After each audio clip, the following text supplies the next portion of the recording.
Kathy. And actually, we're going to do a little bit of content. You know, we don't usually do stuff like that. I mean, listen.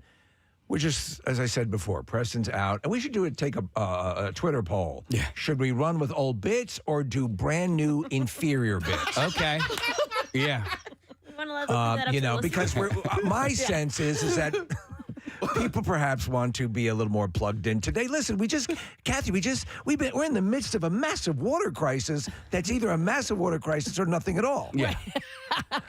Well, listen, they made it a crisis. I mean, listen, I guess it could have been, but when they put that don't drink water out, it just cleared the shelves of bottled water. Instantly. And there's still people, like, you said your mom, and yesterday I was kind of like, well, what is she worried about? She's not even in that area. My girlfriend, who the water, her water supply doesn't even come from there. She's like, I am not drinking this water. So, I'm like, really? So what's the status? You gave it just a little bit ago. You can drink the water. They're saying that the flow of the river and everything that they've tested, the motion of the ocean, angle of the dangle, right, is that it is gone. It is not going to affect where the water is filtered through, and that you can drink. If you live in the city of Philadelphia, you can drink your tap water. I mean, this really sucks because Aqua is working their asses off right now, replacing pipes and and now they have the whole TV campaign. Steve, I was watching it last night. The commercial talking about how they're going to pump clean water back into our streams and everything. I'm like, are you sure about that? Well, we'll see. Listen, I think people are just naturally cynical when they hear about this stuff, but it did bring up a larger question. I saw a few people talking about it in the news, and the Inquirer has some articles about it. Our natural inclination to hoard things, and even if you've seen the shows, the hoarder shows, where people are 9-foot stacks of old kitty litter and stuff like that, and newspapers, and sometimes people die because it collapses in on them. Not at that level, but a lot of people were drawing the parallel to simple, like water hoarding in this case, or at the beginning of the pandemic, toilet paper. Paper towels. Right. Yep. So all of that stuff that you just hear something and you go, but it even goes past that, because there are certain things you may not be aware of that you hoard. That I hoard something, and I freely admit this, and I want feedback if you're listening. Obviously, case the number 215-263-WMMR. What do you hoard in your daily existence that you are perhaps a little embarrassed or not embarrassed about hoarding? For me, I can tell you exactly what I hoard, and it is bizarre. Go ahead. Real quick, just because I think Marissa said it perfectly. It's not like we're hoarders. We're just stocking up on something. Exactly. If you are so psychotic that you do what I do and I say I'm stocking up on it, not hoarding it, I love the Buffalo style Star-Kissed tuna packets. They come in, little like tin foil, or where you foil. tear the top off. You tear the top. Yep. I use it on sandwiches. I throw it in salad. I must have like 200 of those packets. No. Have you gone to What? I'm not kidding. Have you gone to the store, though, and they haven't been available, or they've been low in stock? And Here's what I did, them? and I'll explain to you, because I really felt bad about it. I would go to the store, and I would buy everything on the shelf.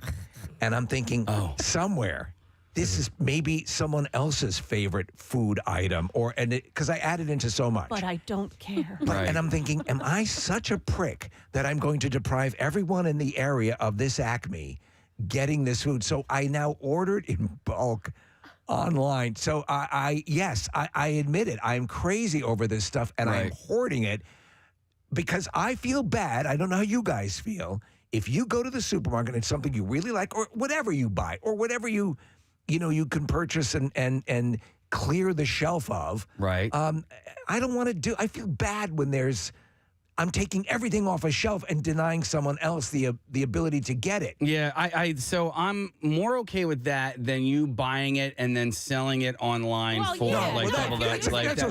gouging. And that's a crime. No, that's not. No, sometimes they will enact criminal charges. It happens all the time down in Florida during hurricane season. Right.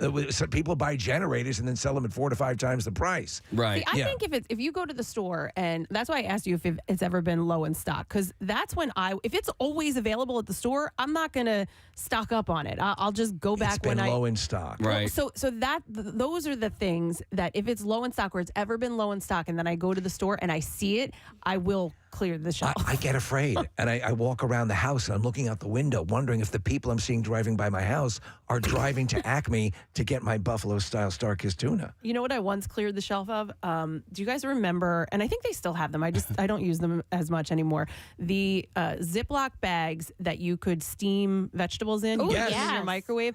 So those were not always available at your local Target. And so when they were, every time they were there, it would be like a full box with like 50 in it. And I would take the whole box and just buy the box. Do you have a stockpile of them in your house right now? I currently have a stockpile, but I don't even use them as much anymore. I wonder if anyone's still working off a toilet paper stockpile. I have Clorox wipes. If anybody needs them, my basement is stocked. I actually opened one of a container the other day. They were dried out. I was like, yep. I was so annoyed. I'm like, can I just add like a little water? And Dude, I do that. Yeah, I do that. Don't you?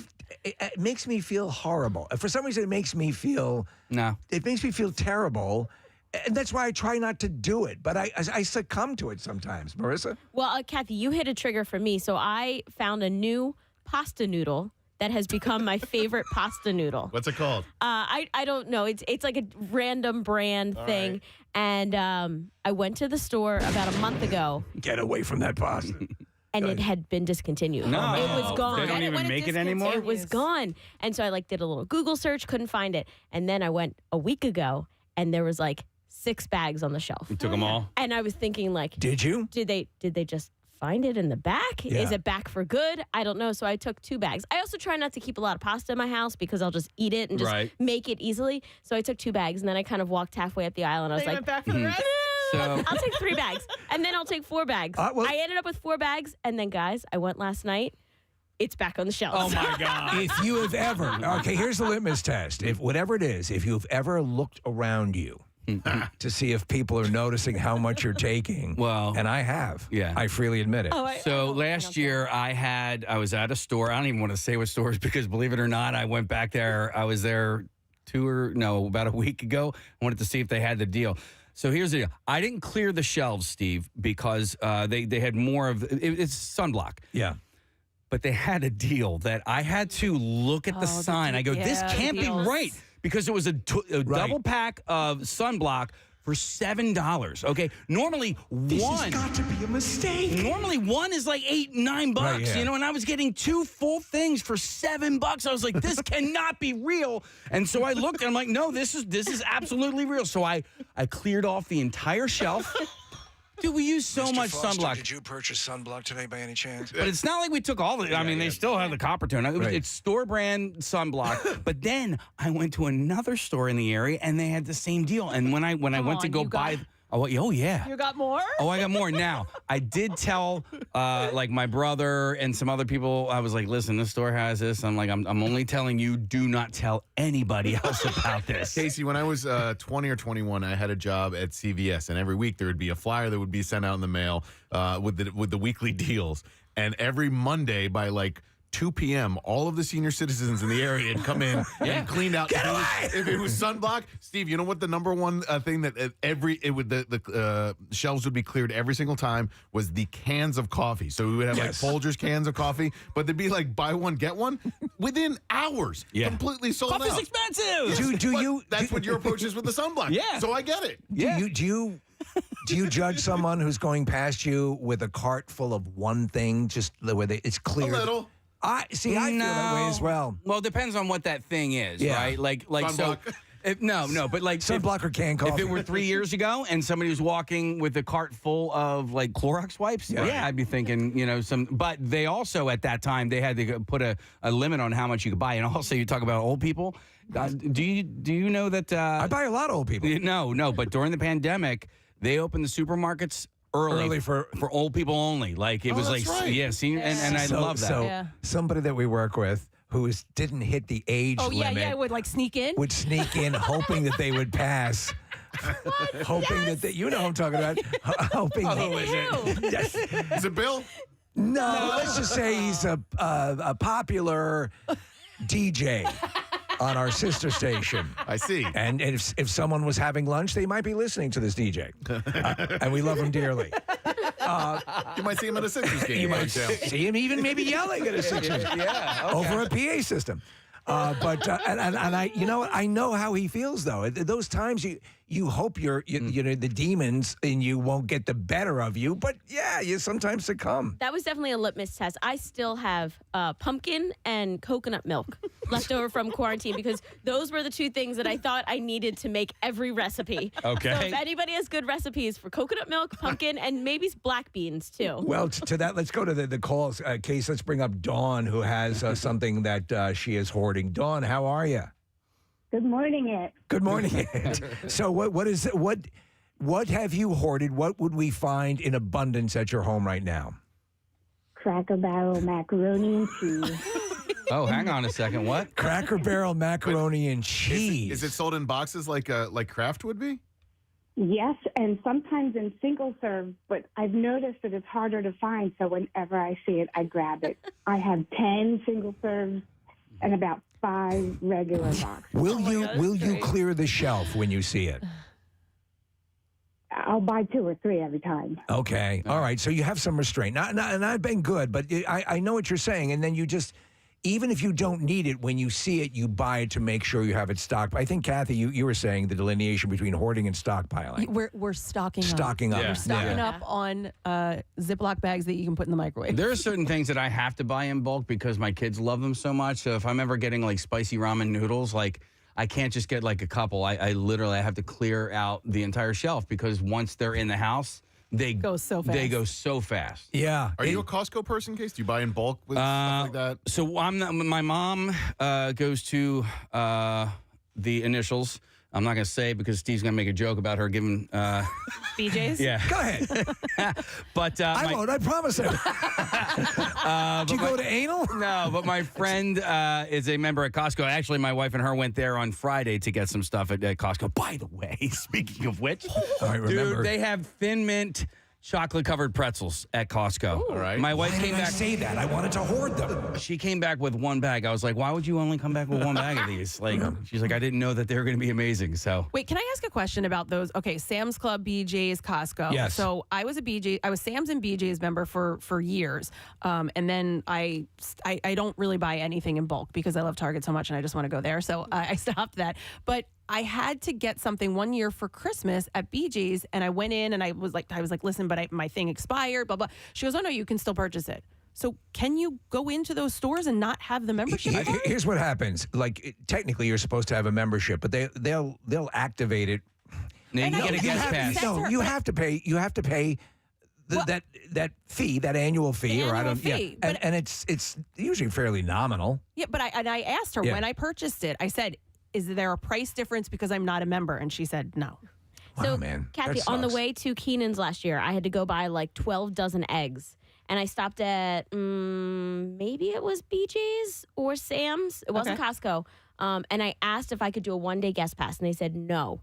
So I actually circled the parking lot, found somebody who let me in to do it with them. But I actually saw a reel on Instagram recently that said you can do, if you buy a gift card to one of those stores. So if you go to CVS and buy a Costco gift card, because you have the gift card, you can use that. This is like the worst version of Ocean's 11 I've ever heard. Steve, right? But I'm telling you, They're breaking the Costco system. well, and to I buy 2 bought- gallons of peanut butter. At Let's- BJ's, well, just real quick, at BJ's, I bought an electronic device. So I don't know if maybe that had something to do with it because it was an electronic. It's possible, or maybe they said, "Oh my God, Kathy Romano, how can I deny her? She's my favorite broadcaster." Trust me, they had no idea.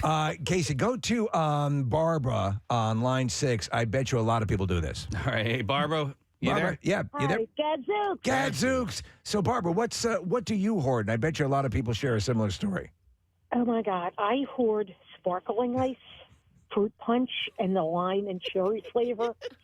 I live in Philadelphia, so I'm being penalized by the mayor, so I have to buy everything outside of Philadelphia. So it's a soda tax, right? So, because of the soda tax. I know a lot of people who leave, Oh my God. right, who live in Philly proper, who go outside and hoard soda. And so your favorite flavor is the sparkling ice fruit punch? Yes.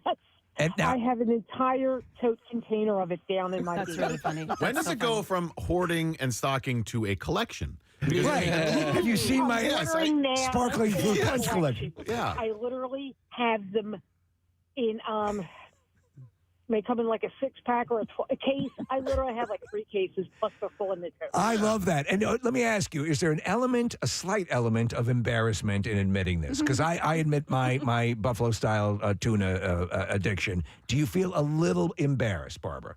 No. One time, yes. You go, girl. I was in East Norriton. That's where I work. So I'm coming down, and I'm like, oh, they have like in Flowertown, they have the shop right in the Acme. And the Giant, I literally went to the Giant and cleaned them out. Yeah. Like, the entire cart was filled. Yeah, so there you go. Listen, and you own it. You love it. As Kathy says, you go. You, even if you corner the market on it, at least you have it. So it's weird that it's not like I can drink the water. That's right. It's good now. point. It's fine. All right. Well, we appreciate it, Barbara. Yeah, I remember when that happened, and they were saying, "Hey, soda consumption in the city has gone down." What really was happening is that hasn't gone down. They just are buying it from outside of the city. So. Yeah, and there's some juices with sugar in them that are falling under that. Yeah. Nick, I think it's a collection when it gets dusty. All right. Like when there's dust on it, it has moved from stocking up Yes. Okay. to a collection. Then I have a fine collection of Go ahead. Go ahead, man. I know what you're going to say. If I gave up my tuna, you can give it up. Let me hear it. pretzels. Okay. And also cereal boxes that haven't been opened yet. And then a wine. I have a collection of wine. Yeah. Well, that's okay. That's okay, but you have to dust the wine, so Right. it still looks okay. That's exactly right. I was going to ask you, Nick. I thought you were going to say something else, but what did you think I was all right. Hotel soaps and shampoos. Do you? No. Do you? No. Well, wait a I don't second. believe Wait. So that's a whole other issue. That's kleptomania. No, but they're free. And they're going to throw them out if you don't. Do they tell you that you can grab all that stuff on the way out? They're not going to reuse them. If you open it and use it, they can't reuse it. Oh no, I Like thought you'd go grabbing unused stuff. Well, I mean, listen, if it's the single serving size. All right, so Nick, you check in on a Thursday, and you don't use that soap on Thursday or Friday. Do you put that in the bag because they're going to replenish it on Friday when they clean your room? Totally does. I'm answering for him. Absolutely, you definitely do. Also, when it's on the cart, that's not stealing. No. When it's in the hallway. Well, the question here is about hoarding. Are you hoarding them or simply taking them? Both. Yeah. Both. Yeah. I have stayed in somebody's home where their guest bathroom is filled with all the hotel soaps and shampoos. When did you stay at our house? Because that's how it is in our home. Let's go to. By the way, someone shares my fascination. If we can go to line 7, Casey, I think it's Janine. All right, Janine, hello. Janine, how are you? Good. How are you? Good morning, guys. Good morning. So, are you a sister to my my addiction? Absolutely. And I almost nearly clear out the shelf every time I see the tuna pouches. My favorite is the sweet and spicy and the jalapeno. So we can exist then in the same ecosystem because we're not grabbing the same things. But the truth of the matter is also they last forever. I mean, stored in the packet, right?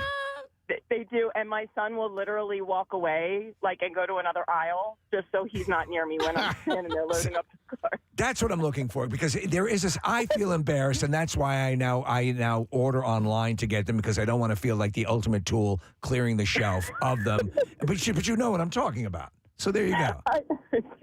And when I come home, my husband's like, "You do realize there's 24 packs in the pantry?" I'm like, "I know, but you can never have enough." I literally have close to 200 packets. That's unbelievable. Yeah. Can you take a picture today? Yes, I'll tell you what happened is that I also ordered on Amazon, and I've been on a streak lately where I've been misunderstanding what the number pertains to when you're placing your order for how many you want. Oh, like when you bought all that coffee? I essentially ordered, I thought I was ordering 4 boxes. I was ordering 4 mini cases.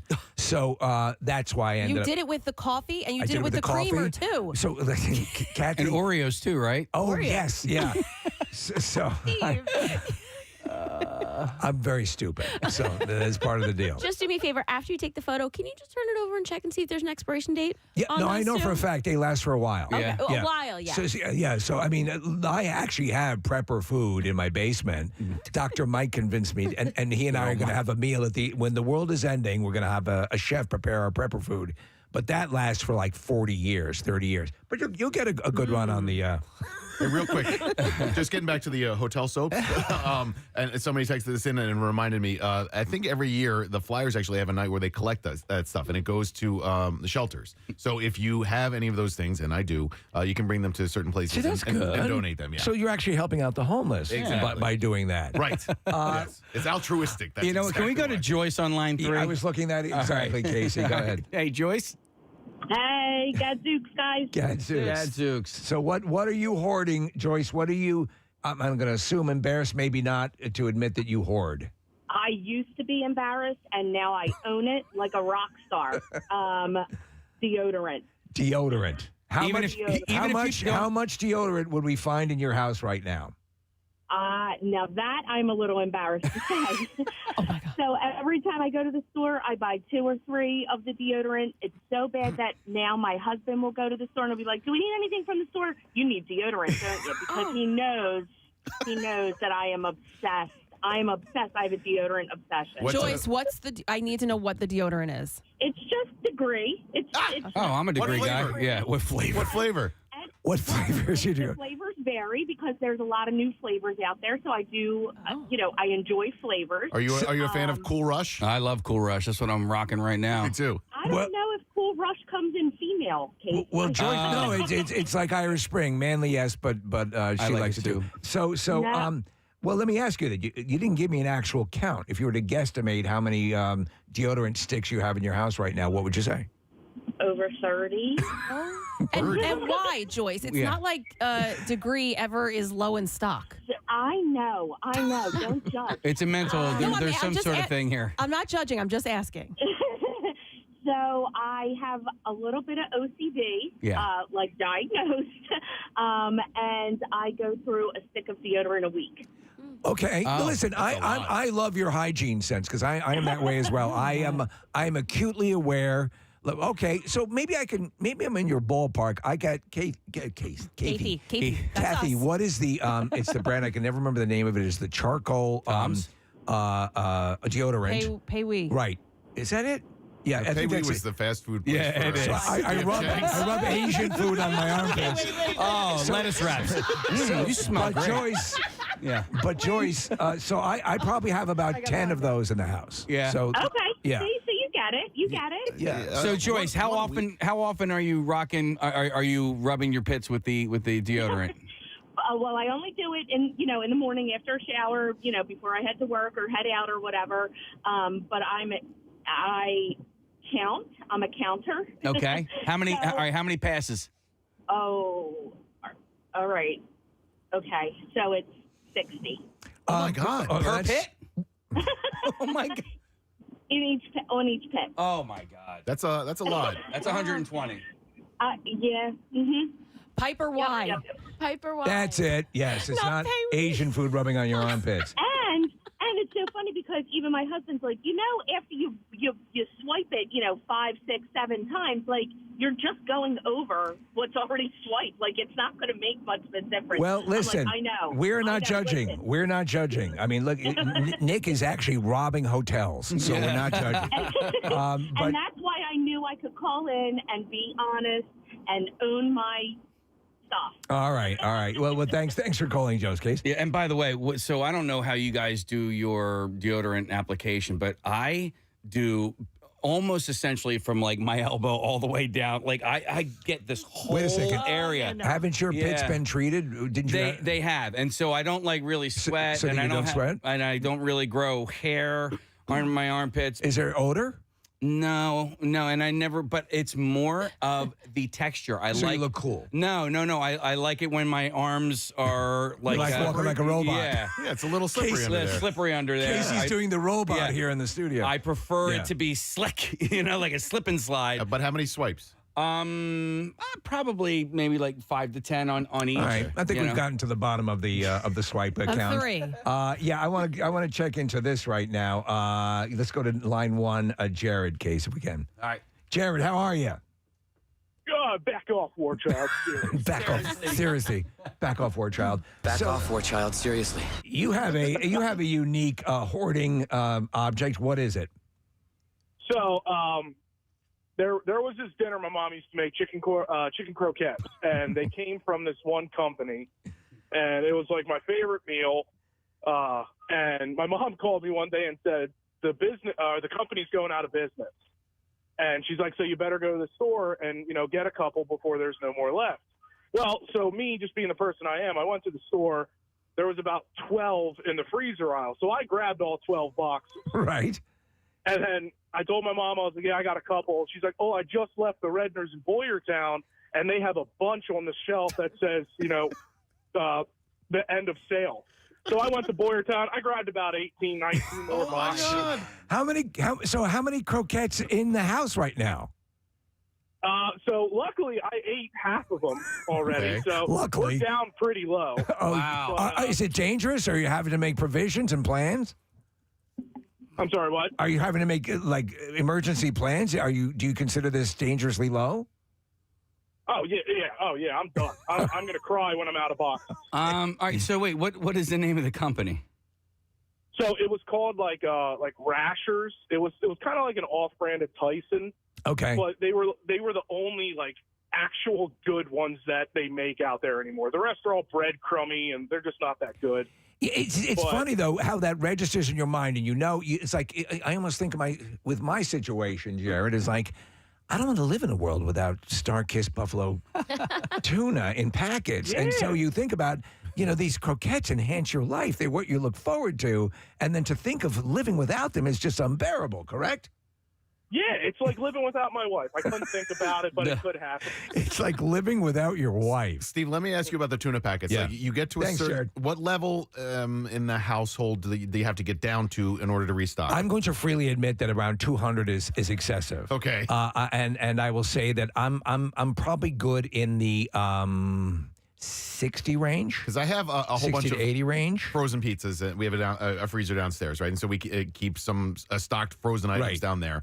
And I like occasionally have those. If I get down to like one or two, I get a little nervous. So I get nervous because here's what I do. I apply that to salads, just a pack alone, a lot of protein, low calories. Yeah. But honestly, did you guys ever entertain the notion of adding that buffalo sauce to tuna? No. When I saw it, I'm like, dear God, this is genius. Yeah. And now I would say I'm probably borderline addicted, but I admit it. Again, this is a no judgment situation here. So whatever you have in your shelves, we're not going to be too critical. Marissa? Well, I'm going to add a caveat. I feel like if it's on sale at the store, then unlimited quantities. Yeah. Like with the sunblock. Like sunblock. Yes.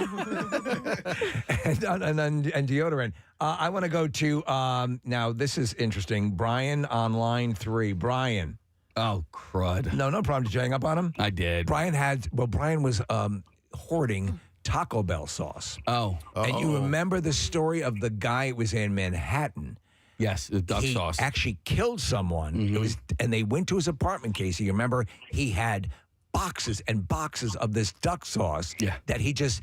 And that's my fear. I don't want to be that guy, who goes off the rails for Star-Kissed buffalo tuna. I was just at Chuck D'Amico, and hang on a second, Joanna. I was at Chuck's house, and they have like an entire thing in their fridge, an entire compartment that's filled with like Chick-fil-A sauce.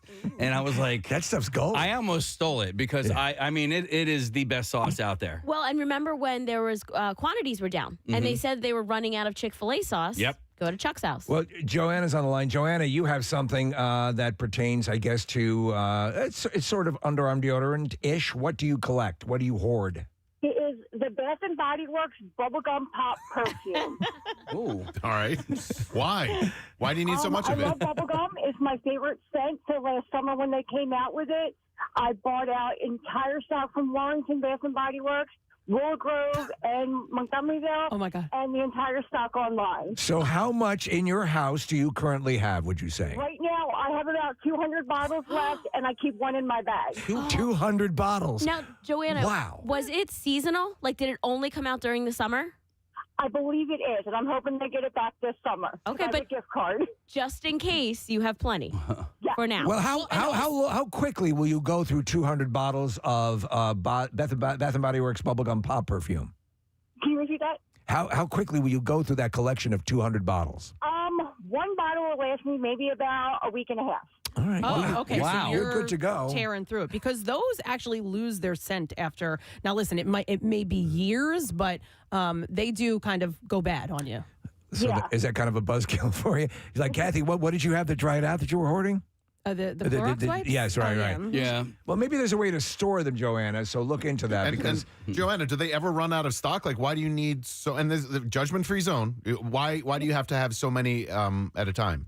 The bubblegum, because it is my favorite scent, and like especially with my makeup, if it's my favorite color, whatever, anything that's my favorite, I will definitely stock up on so I don't run out. listen, If they discontinue it. that makes sense to me. In my own fits of where I become deranged, standing there in the aisle, I can understand what you're saying. And Nick, stuff like that, like Marissa said, sometimes it's seasonal and it doesn't always come back. So like if you find something you like, I mean, I don't know about 200, but you know what I mean? Like you kind of want to grab it up. All right, so oh my God, this is unbelievable. Go if you can, Casey, Diane on line 8. Well, you know what? Brian is back. Oh, the Brian's Taco Bell back. sauce guy. All right, Yeah, Brian. yeah. Brian, sorry for hanging up on you. So, what are you hoarding? We said it's Taco Bell sauce. How much do you have? So every time I go through the drive-thru, I order it, and then I park, and then I go in and I take more hot sauce. Oh my God! And then I put it in the drawer. I love you for your commitment to it. So you get it. Why do you go have to and park? so he can go back in and get more. Because I'll tell you why. Let me ask you. Let me put you on the psychiatrist couch here. You feel bad about you need to split it up so it doesn't seem so audacious, correct? Exactly. And I go in and I make sure I say, "Oh, you guys forgot to give me napkins," and then I fill my pockets with hot sauce. Oh my God! All right, so do you use it all right then and there, or do you have a whole drawer filled with? Okay, I have an entire drawer filled with Which, it. I only use like 4 packets, and then I have an entire drawer. So like, if you guys know anyone looking for hot sauce, I got the no, you don't want to give it up. Give you a taste for free. Hey, what heat variety is it? Oh, you got to go fire. Come on now. No, I don't. I'm a hot guy. Well, that's him. Yeah, that's him. Everyone marches to their own Taco Bell sauce drum. He told me that I had to go fire. You don't want to go fire. I don't want to go. He can go fire. I think when it's too hot, you really can't taste anything. But obviously, Brian, you're an accomplished Taco Bell ingester. So let's go to Diane on line 8, Casey, if we can. Yep. All right, Diane, how are you? Hi, how are you? Good. What are you embarrassed to admit you hoard or collect? Everything. Right before, 2 months before the lockdowns, I had a family member working in the government that told me lockdowns were coming out of China, told me the whole story. I went to every store. I live in Broomall. I went every store in Delaware County, and I bought Neosporin laundry soap, canned vegetables. Wow. I have 2 freezers. I have a basement worth $6,000 of canned goods, laundry soaps, Neosporin bandages. You name it, I bought it. Diane, you went full prepper. You went full end of the world scenario. And now that you look back, do you feel a little weird about it? Are you surprised you got that extreme? No, because I had a family member that said we were going to be in lockdowns and food was going to be hard to get. Yeah. So I just thought, you know what? I have an extended family that I take care of, and I thought, you know what? I'm going to make sure we all have food. And if this thing gets ugly. Is your basement still that way? Are you still hoarding this much stuff? No, I started giving it away. Oh, good. Okay, good. But listen, I bought a little prepper food just in case. I didn't know what was going to happen, and I saw it pop up in those targeted ads because I always buy tactical hairbrush and tactical everything, even though I don't have hair. So that stuff came out. I said, why not? So every once in a while you succumb to that, and you had to look out for your family. So I get it. Thanks, Diane. Sure thing. So it's. To me, it seems like a more base instinct, and I'm a little sometimes embarrassed by it. But it's something that we all do, right? Yeah, I guess so. At some level or another. I swear to God, if the S ever really hits the fan, we're screwed. Come to my house. I have tons of Buffalo-style Star-Kissed tuna in packets that'll last forever. So, all right, we have to cut it here, folks. Thanks for the calls. Wonderful stuff. We're going to go on with Fox Good Day, as we always do on Wednesday. We have a big announcement involving a charity event related to the Preston and Steve Show you're going to want to hear, and we'll be back after this. Steve on 93.3 WMMR. In a while. Yeah. Lindsay Lohan is on the verge of turning 30. 30. Dirty 30, right? Yep. Can you imagine waking up, no makeup, it's kind of actually smeared makeup, hair all kind of crazy. Ha! Where are my cigarettes? But she's reflecting back on her past mistakes as well as looking ahead to the future. She discusses her ambitions and failures in a new interview with Vanity Fair. She says of her... Life is like a chicken finger. Chicken in the center, surrounded by finger. Life is like that? Yeah, exactly. How is life like that? Exactly like it. She says... Point taken. Of her checkered past... I wouldn't call things regrets per se. I can't turn back time, but if I could, I would have listened more to my mother and gone back home to New York earlier in life and chosen my friends more wisely. Regrets? I've had a few, but still too few to mention. Lindsay also, but you did it your way. I did it my way. Yeah. To me, life, if I may, was like a huge chicken finger. All right, Lindsay also looks ahead to her with multiple dipping sauces. To her milestone birthday on July 2nd, saying, age is only a number, right? No. I have learned a lot over time. I'm in a wonderful place in life and look forward to the near and far future and projects that I'm working on. Something's going on with Lindsay's face these days. It looks as if she's perpetually smelling poop. That's the way I feel. I'm sorry to go off on a tangent, but about Cersei Lannister on Game of Thrones. Her nostrils are always kind of flared, and the corners of her lips are kind of up a little bit, like who farted? Someone. Everyone, check your trousers. Eyes open wide, nostrils flared. All right. Anyhow, the distinct odor of fecal matter. She said that I'm grateful that I have a voice, which I can now feel comfortable using as a platform to let people know that we all have our ups and downs in life. Check your trousers. And we can all come up from the downs if we get in touch with our inner self and spiritual side. Hey, I'm happy if she's turned it around. She's got that Russian boyfriend, right? The multimillionaire boyfriend? Yeah, Igor Tarabazov. That's what? Stravinsky. This is my woman.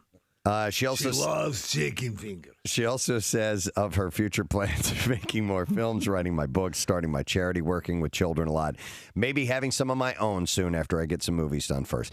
She seems to be course corrected and getting her life together. I don't know what that means as far as her career goes, though. I don't think it's going to be where it could have been, but maybe that's the best thing for her. Maybe getting back into that lifestyle would be detrimental. Yeah. She could pull a Robert Downey Jr. She could play Iron Man. I don't know if she could play Iron Man, but I can't fit chicken fingers to this opening. There's an 800-pound gorilla in the room. How do I get chicken fingers through this thing? Tell Jarvis to open the hatch. And it will. And you're a disaster. The face mask will actually. Jarvis closes the place and sells chicken fingers. Will open, and then you can eat your chicken fingers. There's a Popeyes on Route 1.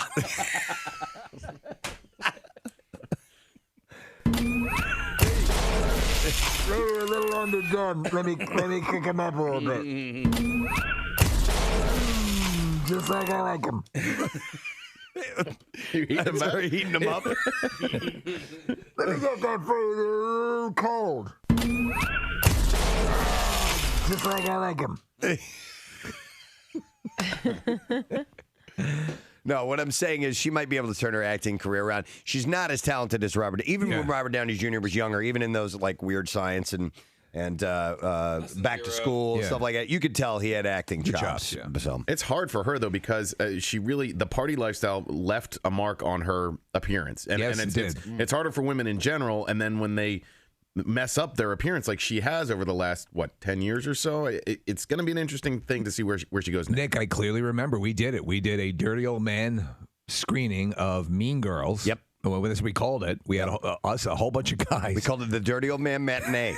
And we went to a matinee showing of, we took a bunch of guys to a matinee showing of Mean Girls. Mean Girls. When she turned 18. Oh, my God. How pathetic. Hey, Lindsay, can you warm up this burrito for me here? No problem. Stand back. Jarvis, hit it.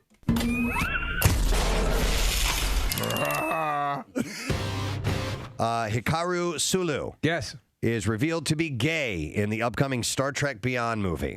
Sulu never had any romantic partners on the original series, but it was eventually revealed that he did have a daughter who was a character in the 1994 movie Star Trek Generations. And Spock's going to be a plushie, Preston. Oh, yeah. Well, you need to do something to that guy. I find it very comforting around my testicles to feel the soft, stuffed quality.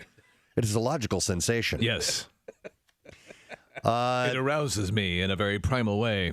The ponfar is kicked in. I must return to my home planet and bang a teddy bear.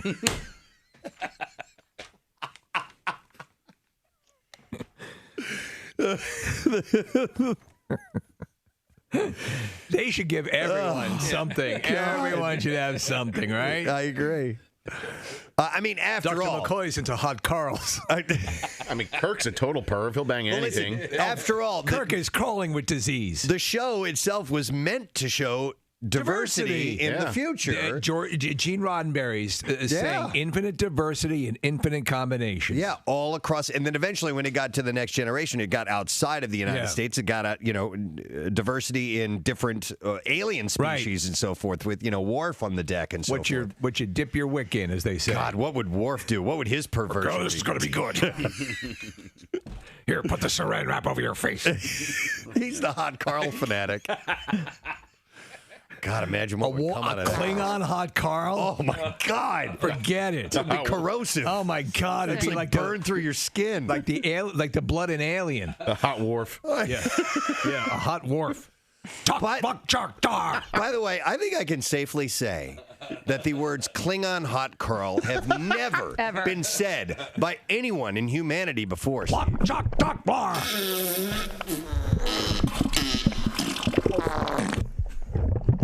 I'm sorry. It melted your face. Captain, may I speak with you for a second? What is it, Wolf? I just did a Klingon sexual act and melted my partner's face. How many times have I warned you about the hot Carl? Hot Worf. It was not meant for your species. Oh, my God. There is no saran wrap that contain my fecal matter. Woo! But yeah, no. In the long run, though, I think this is it's a great way to pay tribute to George Takei. George Takei, yeah, absolutely, yeah. It's the first LGBT character to be introduced to the franchise in the 50 years that it has been around.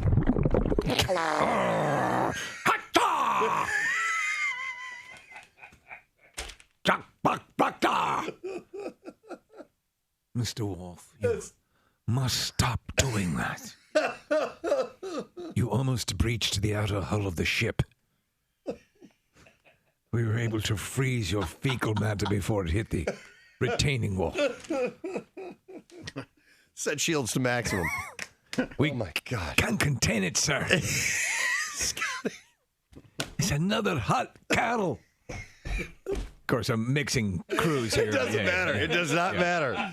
It does not matter. Oh. You can't contain it. I can't contain it, Captain. That crazy Klingon. The final frontier. And his poopy sex. Oh, dear God. Okay, so I guess that's revealed in the next movie that Sulu is gay. And I think it's just, as he said, it's casually mentioned in passing. Yeah, it's just... It's not like, they're 69ing, Yeah.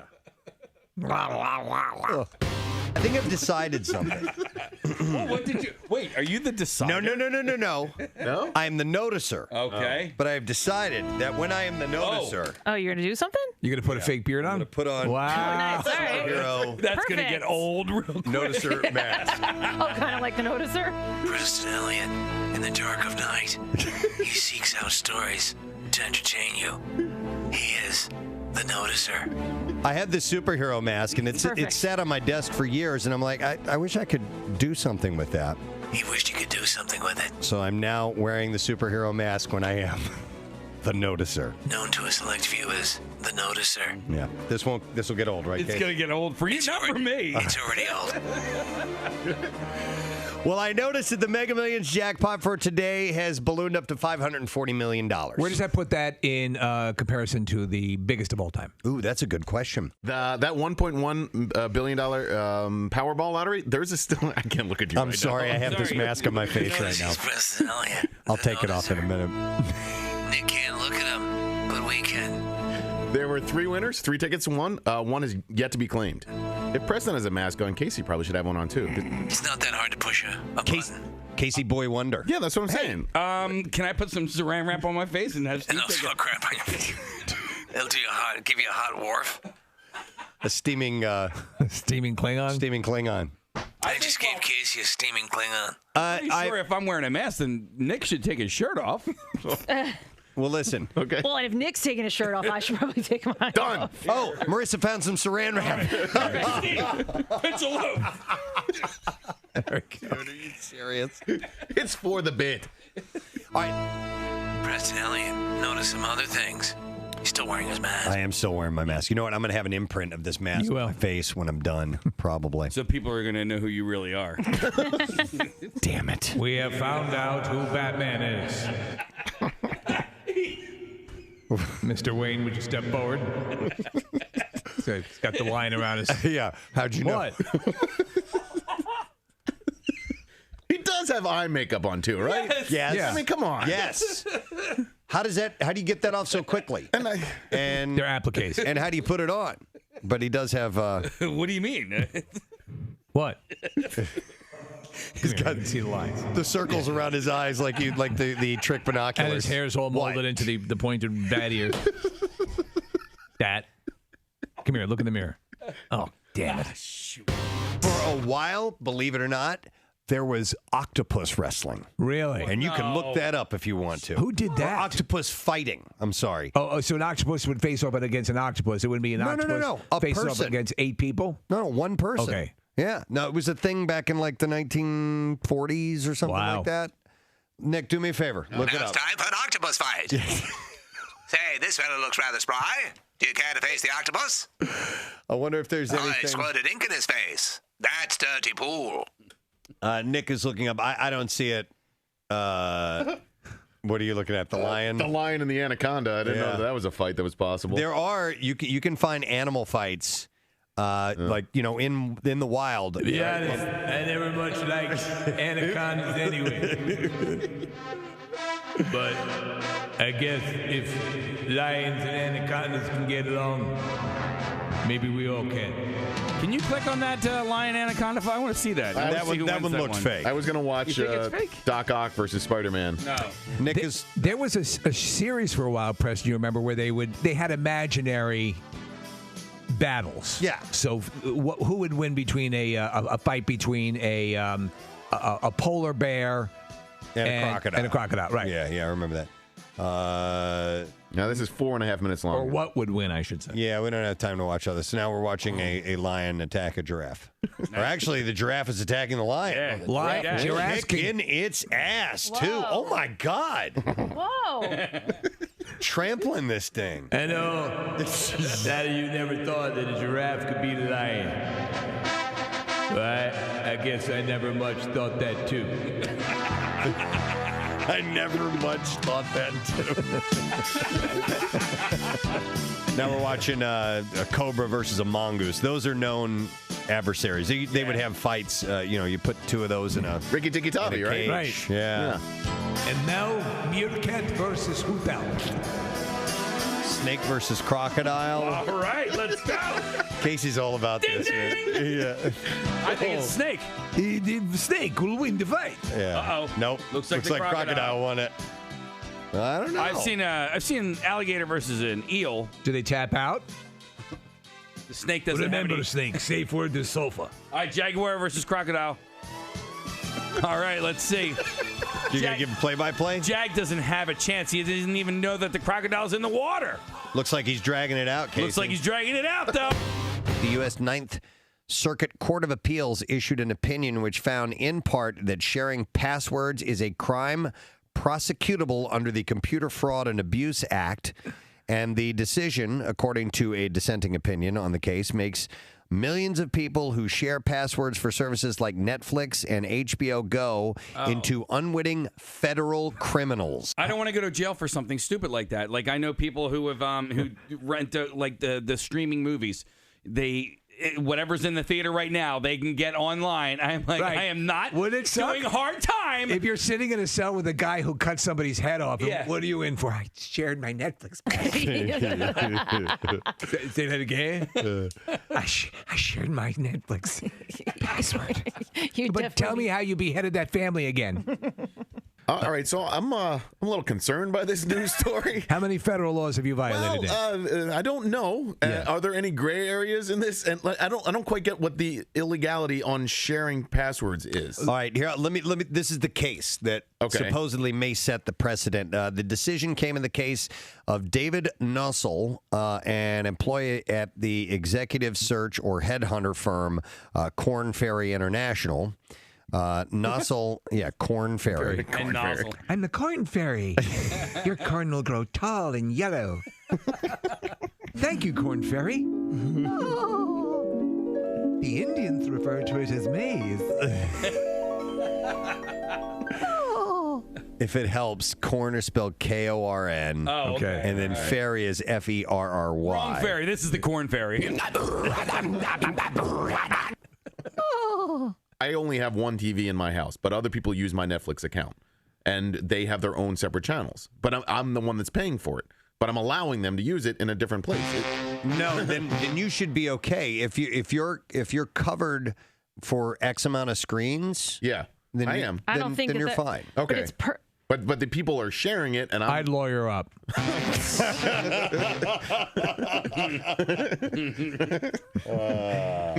This is all gonna be admitted as evidence in the trial. Let me ask you something, Mr. McElwain. On the evening of April 23rd, you seemingly shared your Netflix password with a whole cadre of people. Is it less a security thing and no one wants to see those gnarly feet? Well, they just our common perpetrators are not the under 10 set and the over 70 set. So Oh. I love when I travel with my mom and the kids. Like they're pretty much good to go. Do you get a pass? If you bring a senior citizen with you, are you then allowed to keep your shoes on? No, but I purposely dress my shoes and things easy on, easy off. I have everything ready to go. Like Yeah. I'm like 6 people back. and We I can get we can travel anytime. Yes, exactly. The people who wear like ski boots. Yes, I mean, exactly. There are so many ways that like you should live your life, and it shouldn't just be at the airport. Like if you're going through a drive-through, know what you're going to order before you get to the drive-through. Exactly. You know, when you get to the airport. You know, know exactly like what you need to do, but you know, unless you I can't bring a samurai sword? Unless No. you've never flown before, you know, prepare. Like as a matter of fact, maybe even kick your shoes off before you even get to the tables. Yep, simple as that. Yes, of course. Why aren't we running things? I don't know. It'd be a much better Gentlemen, world. thank you. Thank you. All right, see ya. Yeah, I don't understand, Steve. You know, people are. It's like they're surprised. Here's what I do when they show up. I feel like, and when I'm going through on the thing, I'm already prepped. Everything's is untied, all good to go. You put it in the tray. I've got everything set to go, and I hate holding up the line. Mm-hmm. I hate holding up. Me too. And occasionally when you get patted down, just do what they're asking and get through. Because if you get into some sort of situation.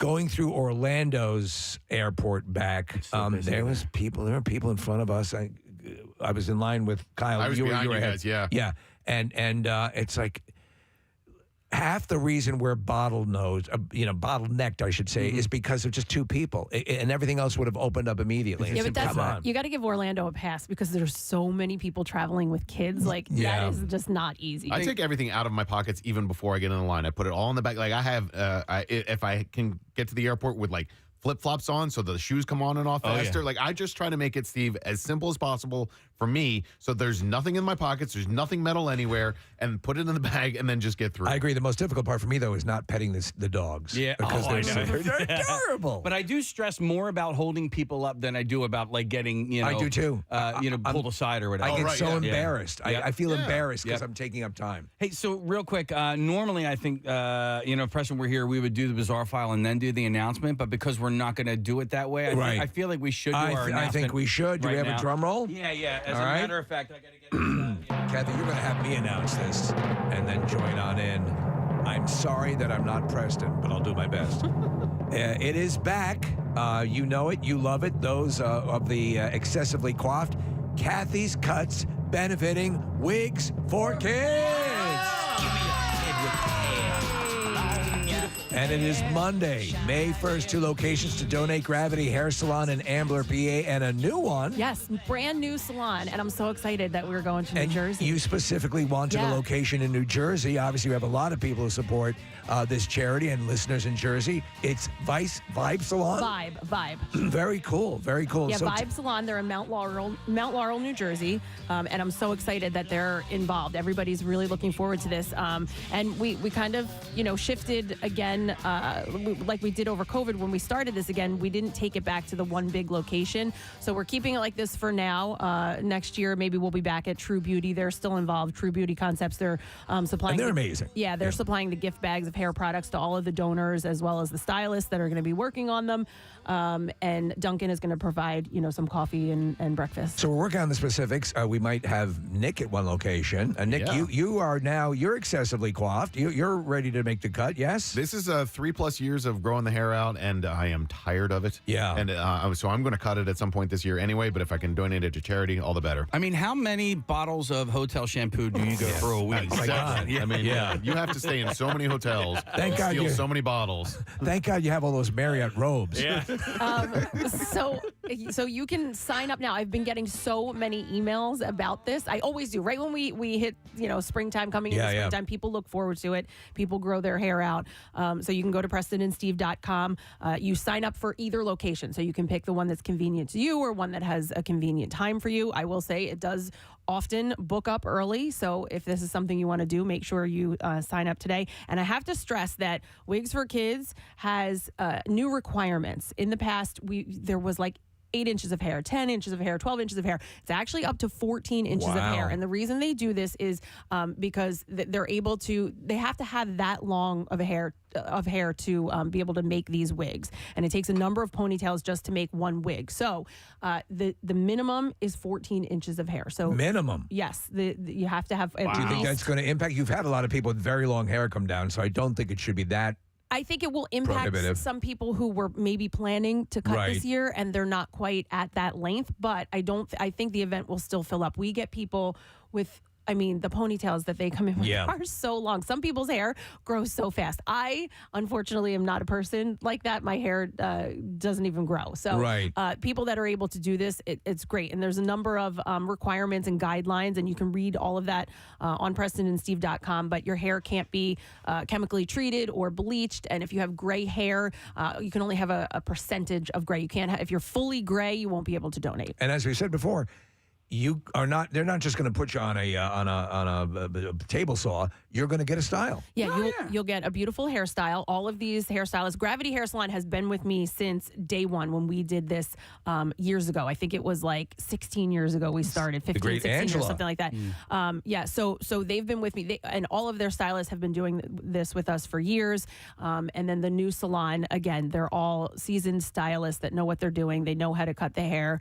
Everyone's like so excited to do this again. Oh, as well they should be, because it's such a great charity, and let people know again exactly what Wigs for Kids does. So Wigs for Kids, they make wigs for kids that for whatever reason are losing their hair. It could be for cancer, it could be for alopecia, it could be for something else. And they give the wigs to the kids free of charge. And they are taking the hair that we donate to them and they're using that to create the wigs, which is why it's so important that you follow the guidelines. Please make sure that you read the guidelines and don't sign up if you don't qualify, because if you get there and they give you a free haircut, you're taking somebody else's spot that could be donating this hair. Where it can be used for the kids. And again, it's Gravity Hair Salon in Ambler, and it's Vibe Salon in Mount Laurel. We're in New Jersey.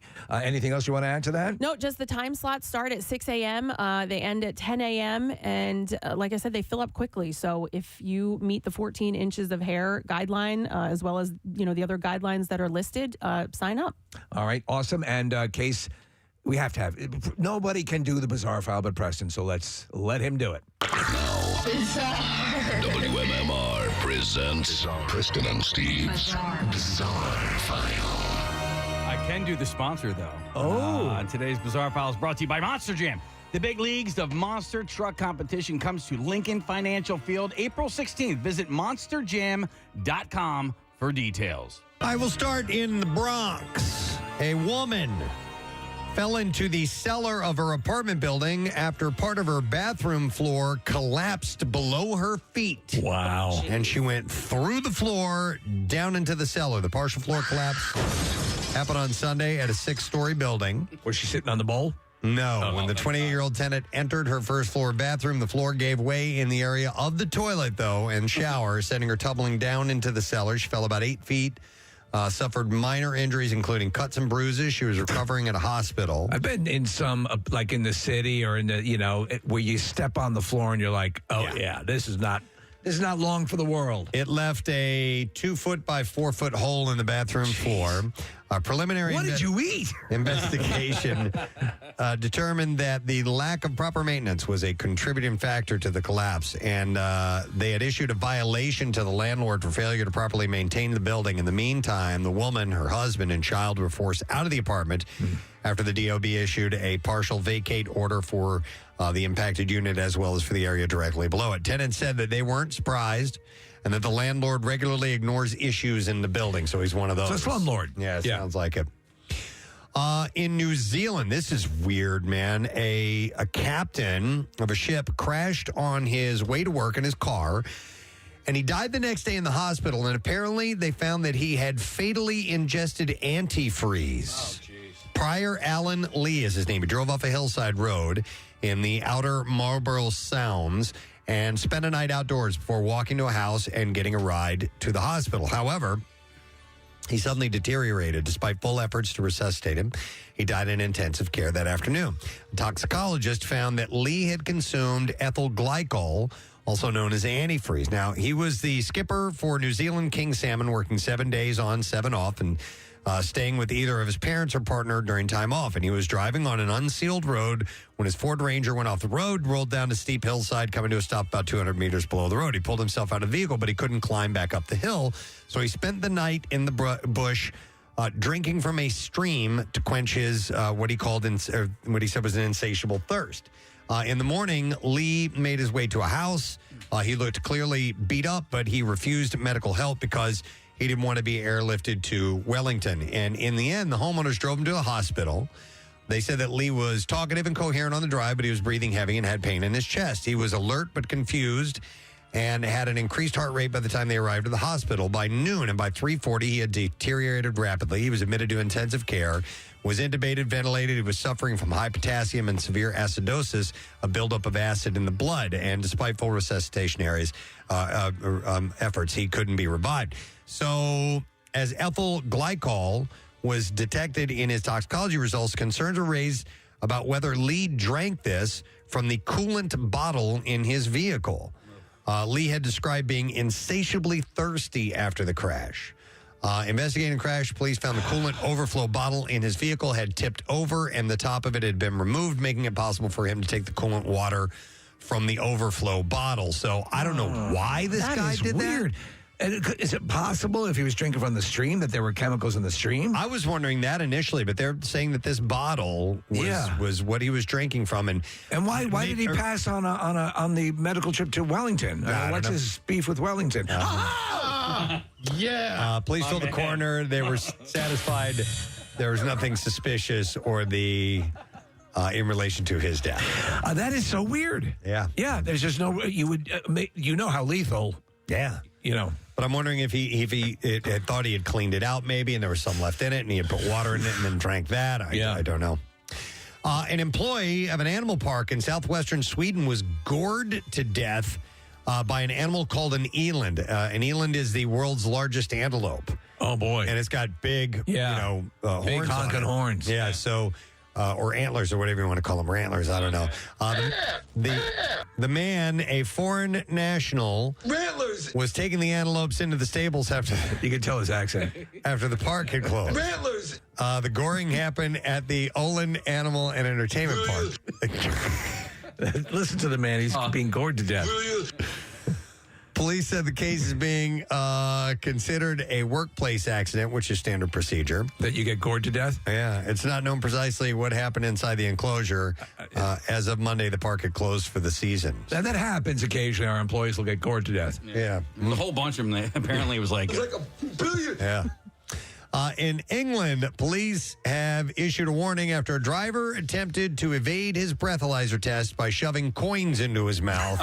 I've heard this. We've heard side of the road. Yeah. Is there any sort of validity? Substantial? Yes. No. Somebody that I know said that they put pennies under their tongue. Yeah. And that they ended up passing. You know what? That makes no sense. Yay! All right, you have to do one of those on every one of these stories that I have. So far, we've had beef Wellington and sense. The driver had been caught driving through a red light on Saturday night after being pulled over by police to be questioned and given a breath sample. He proceeded to shove a load of coins into his mouth. Good. These are my shoving coins. Nevertheless, he blew a reading. This is in England. A reading of 65, with the legal limit in England being 35. Those are metric numbers. They shared a number. They shared the image of the car to their social media pages as they issued the warning to other road users: don't believe what you read on the internet. Okay. So, yep, it didn't work. You got any cow stories in there, Preston? It would be an utter catastrophe if it did, right? No, but yeah, I have this. A sheriff's deputy in Alabama captured photos and video when a pair of goats accosted his patrol vehicle and ate some of his paperwork. And they will eat anything. Absolutely. Dude. Goats will eat anything. I've had them eat cans, my clothing before. They definitely like to go after that. And they drink a radiator fluid. The Madison County Sheriff's Office said in a Facebook post that Deputy Casey Thrower returned to his patrol car after delivering some legal documents and found two curious goats investigating the car. One of the goats climbed into the vehicle through the open side door and started eating some of Thrower's paperwork. The other goat climbed up on the hood of the car. Deputy Thrower explained that due to the number of homes he visits daily, on occasions he leaves his vehicle door open because he's had to retreat from being attacked by canines in the past. Come on. That's no way to live. No, so he was eventually able to shoo the goats away. And there you go. Any angle on that? I'm thinking like Billy Goat. Billy Goat. Yeah. Goat. Greatest of all time. Yeah. Or Beef Wellington. And that's all I have in the bizarre file. Sorry, fellas. We'll be right back after this. Preston and Steve. Preston and Steve. On 93.3 WMMR. If it helps, corn is spelled Korn. Oh, okay. And then fairy is Ferry. Wrong fairy. This is the corn fairy. I only have one TV in my house, but other people use my Netflix account, and they have their own separate channels. But I'm the one that's paying for it. But I'm allowing them to use it in a different place. No, then you should be okay if you're covered for X amount of screens. Yeah, then I am. I don't think then that you're fine. Okay, But it's but the people are sharing it, and I'd lawyer up.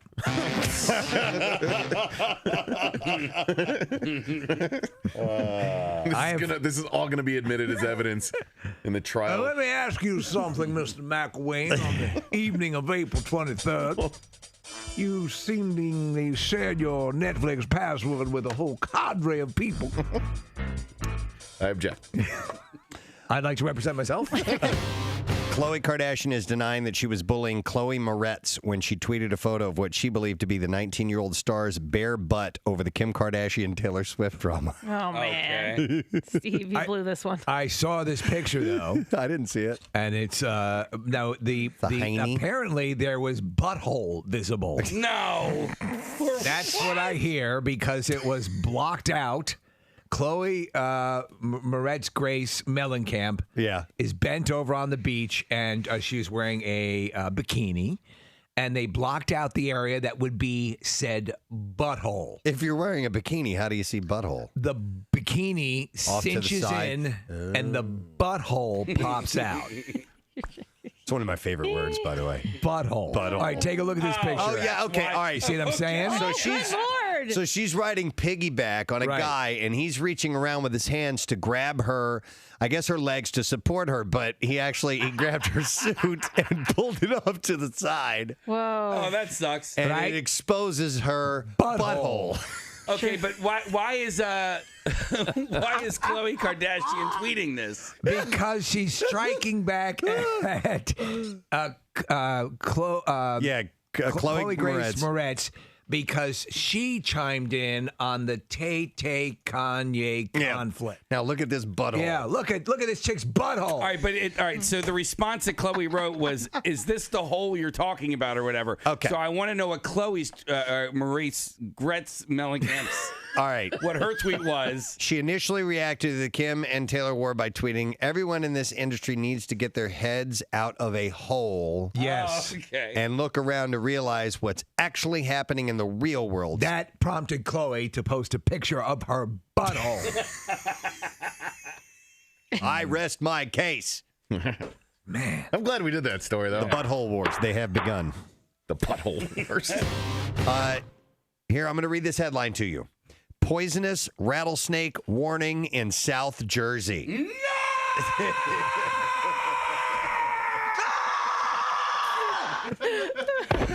Casey hates the idea of rattlesnakes. And where are you spending your summer? South Jersey. That's right. Oh my so this, honestly, and we have been for the longest time saying you have nothing to worry about, and apparently we were wrong. Well, listen, I always thought that they were like west of the Mississippi, like Colorado, Utah, Nevada, that area. And then, lo and behold, a couple of summers ago, my father-in-law saw one up in the Poconos. And I'm like, what? And I didn't believe him.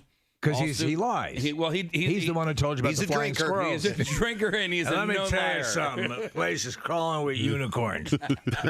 Well, he also told me about the flying squirrels up there as well, and I Now didn't that believe him. he's accurate. Well, he's accurate about the rattlesnakes too. Yeah, the guy is just absolutely tapped into nature. He's Grizzly Adams. He's a mountain man. He's a mountain man. Yeah. He eats tree bark and lives off deer pee. If you think one of these snakes has bitten someone, seek medical help immediately. Oh, my God. It says once they bite you, they turn your cell phone off. Oh, no. Yeah, so you can't call for help. They're that? Yeah, they're smart, too. Look at snakes getting it on. We're looking at snakes screwing. Yeah. Oh, hey. Wow, look at that. That actually looks pretty hot, the way they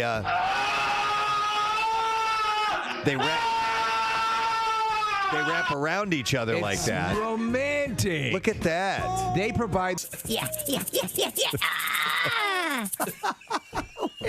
Sorry. I got it all over what I perceive to be your back. I can't. Well, snakes, it's hard to tell. One more time, I'm sorry.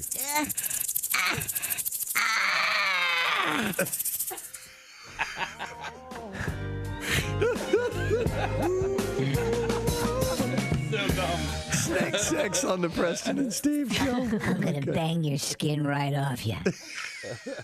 They're molting. Yeah. Romantic. I banged this chick so hard last night. She totally molted right there. Can snakes use their own molted skin as condoms?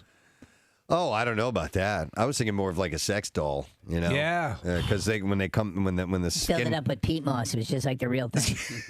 skin comes off whole sometimes, it seems like. Well, we got rattlers. There's a warning in South Jersey. Just to give you guys a head up, officially a warning. They're saying to keep an eye out. It's the mating season, and they're a little bit more prevalent this time around, even though they're endangered. So keep in mind, just listen for the sound of them mating. And you'll know. And you Run. should know. Exactly. And then finally, Korn will release its 12th album, The Serenity of Suffering, on October 21st via Roadrunner. Grammy Award winner Nick Raskelanik, who has worked with Foo Fighters, Deftones, and Mastodon, is producing it. So they're going in this softer direction.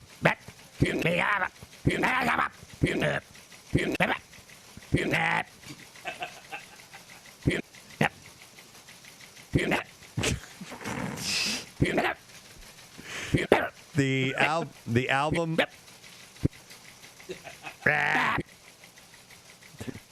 The album is a follow-up to 2013's Paradigm Shift. On the album, Slipknot frontman Corey Taylor makes an appearance on the song "A Different World."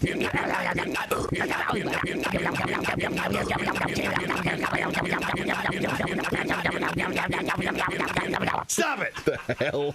It's gross.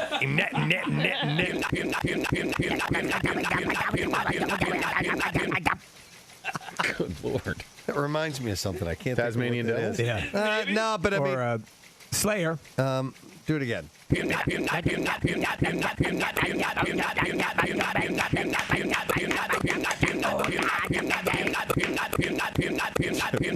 All right. Okay. Nimnut. Nimnut. Nimnut. Is that what he's saying? Nimnut. Nimnut. Nimnut. It's such a weird sound coming out of a human. All right. Did Mel Blanc do Tasmanian Devil? He must have, Yes. right? Yes. Let's see. Josh Dallas and Jennifer Goodwin fell in love off screen as their Once Upon a Time characters fell in love on screen. I can't say I wouldn't fall in love with someone named Josh Dallas. He told reporters at Comic-Con, magical. On and off screen. It was magical. Magic.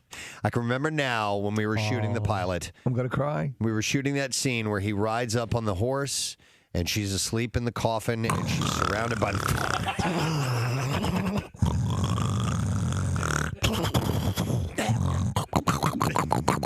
She's beautiful.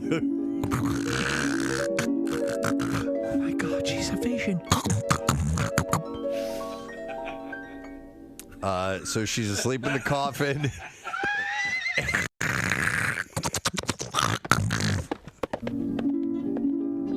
Oh my God. And she's surrounded. She's a vision. She's surrounded by the forest. The chirp of a bird. And listen, and he says, and she's, for all he knows, she's dead. And he goes to kiss her, and she went, "That's disgusting." Yeah. Sure. He thinks she's dead. Oh, well, if you saw the scene, he's actually taking his pants off. Yeah. Wow. I'm alive. Oh, I knew that. I was just adjusting my... What were you about to do? Nothing. I had to pee. You were going to pee on her?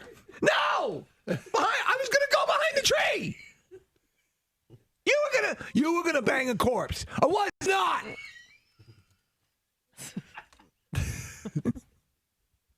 That would have changed the whole tone and tenor of the show if it turned out he was a necrophile. Oh my God. He would be less charming, I would say that. Yeah. You know, charming in his thing. No, what? You're dead people.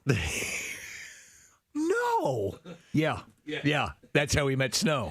Thought she was dead. And then after that, she wakes up, and now he's committed. He's stuck with her. And he's stuck with her. And on and on and on. He just wanted to, do his business and move on his way because he's a necrophiliac. Right. And it's horrible because there's so many times you can have a hummingbird land on your shoulder. My mom last week had a hip replacement surgery. Yeah. So I'm over her house the other day, and so she can't, so after having a hip replacement, she has to sleep on her back. So Sure. she has a hard time with that. So she decided to sleep on the recliner downstairs because she can't sleep in her bed on her back. So the problem is she weighs 10 pounds, Steve. She does. She's a tiny woman. She's a tiny little thing. And so she can't, she doesn't weigh enough to weigh the recliner down, She right? can't activate the recliner. She's She so can small. put it down, but as the seconds go by, the recliner just lifts up, and she's in a seated position again. So I'm trying to rig the recliner so it stays down, which requires me to get things out of the house. So I need to go at one point into the basement. And I'm 41 years old, Steve, and I opened the basement door, and it's dark down there, and I was like, oh. Ma, can you come with me? So, Mom had just had a hip replacement, has to walk Casey down the stairs into the basement. So your childhood fears come rushing back. Oh, Steve, I had chills up and down my arm. You've now passed on the basement because it's too scary, and you go up to the second scariest room, or perhaps the most scary. Yeah, Are you crapping yourself? Well, not yet. I'm like, oh man, I have to move a couple of things. I opened the door, And I look at the top of the stairs, and there's a thing there. I was like, "Oh man, what is that?" So I turned, a thing. There was something at the top of the steps. There's a thing. All right, so there's something at the top, a figure at the top of the stairs. You Steve. swear that you see a figure. What did this figure look like? So- a man, in with that.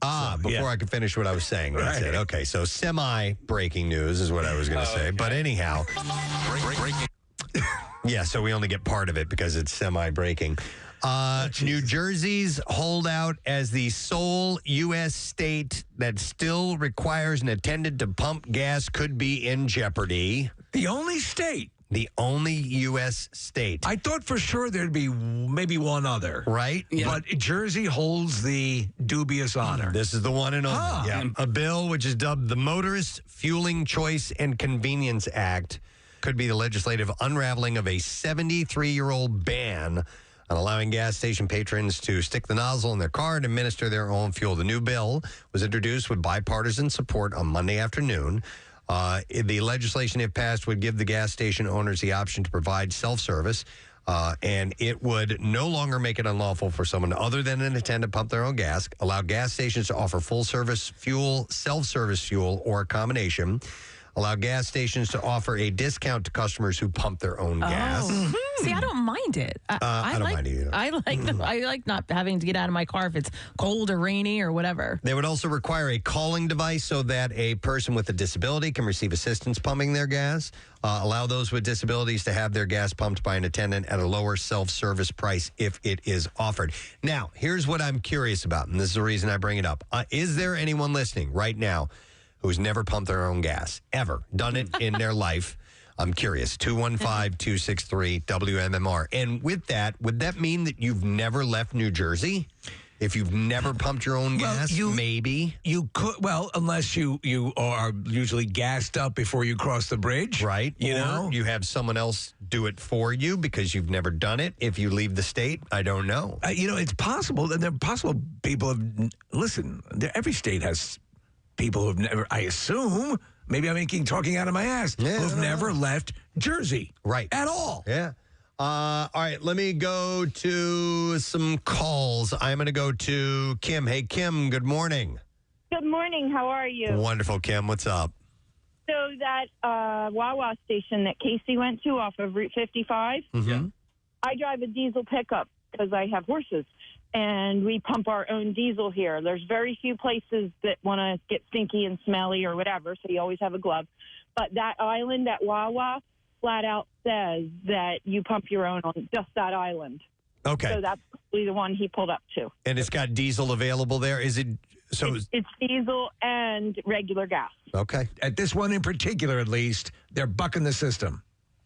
Yeah, and you got a lot of places, too, where the kids are just like, yeah, go ahead, do it, whatever. Oh, all right. Yeah, but they're just letting you do it. It's not, Yeah, it is against the law. It's like dancing is outlawed in New Jersey, but I wonder if anybody's ever gotten a citation for pumping their. If a pumping gas gas. station for letting people that pump their own gas, if they've gotten in trouble with the law, They've been cited? I don't know. The letter of the law, Right? Jersey's pretty strict on their laws. Interesting. All right, thank you, Kim. Appreciate it. You're welcome. Let me go to Frank. Hey, Frank. Good morning. Gadzooks. Gadzooks to you, sir. What's up, Frank? All right, guys. I am 36 years old. Well, I'm about to be 36. I've never pumped my own gas. Never have pumped your own gas, not once. You've never pumped gas into a container for a lawnmower? You've never. In Jersey, I don't know where, Casey did that, but I've never been allowed to, fill my own gas tank. So what? Even for a lawnmower, they made me, yeah. They made they did it. Now, Frank, to Preston's question, if you've ever crossed over into another state, what do you do? Yeah. So I've filled up every time I've gone to another state. There we go. The one time I went to Maryland and I was like, I'm going to have to fill my own tank, but I was driving with somebody and they were like, I used to be a gas attendant, I do it. And then they were like, you should watch me in case you ever. Right. And then it never come up again. It's literally never happened. It's funny that you make it a point to fill up before you know you're going to cross state lines, right? Because I don't know what to do now, and I'm too old to ask. You know what? I'll tell you what, Frank. We can. Oh, God. It's very easy. Damn YouTube video to fill gas. I don't even think they make YouTube videos for that. They're like, you can figure out YouTube. Everybody knows. It's so obvious. Why would we even make a video? That's why there's no YouTube video for raising your arm. Oh, that's funny. All right, thank you, Frank. We appreciate it, man. Listen, it's 49 states do it. 49 states allow it. There's just one. Oh my gosh. You know? That's crazy. I can do something Frank can't. Yes. You're like a regular mechanic compared to him. I'm going to go to, we have a few Lisas. I have Lisa S. Hi, Lisa. Good morning. Good morning. How are you guys? Wonderful, Lisa. What's your history with pumping gas? So I have never pumped my own gas. How old are you, may I ask? I'm 33 years old. Okay. So one time I crossed a state border. Well, I've always been with somebody, but my husband was with me, and we got lost, I believe, in Queens, New York. And he let me get out of the car to get something. When I came back, he locked the doors and cracked the window, and he's like, "You're going to learn how to pump your own gas." And I got so upset, I started crying, and he let me back in the car. You know, it's one of those things, though. What happens with things like this in life, and Lisa, I'm sure you'll agree, it's like, oh, yeah, I'll get around to it. And then so much time passes that now it becomes a thing. And you slowly become sort of afraid to do it. And that's where you are right now. If someone were to give you a quick lesson in how to do it, would you be amenable to learning how to pump your own gas? I would. Okay. All right.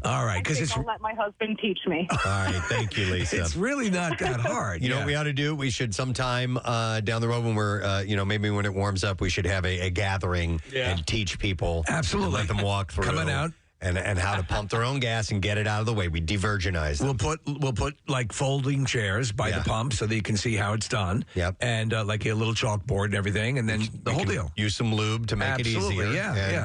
And that's not a bad idea. I think I actually pumped gas for the first time. I might have been 4 years old. Okay. Now you were pumping on old school, right? Equipment. Yeah, this was down in like the D.C. area, and it was like a big deal. I was like, "Can I try that?" And they were like, "Yeah." You know, I'm not they, but the person I was with.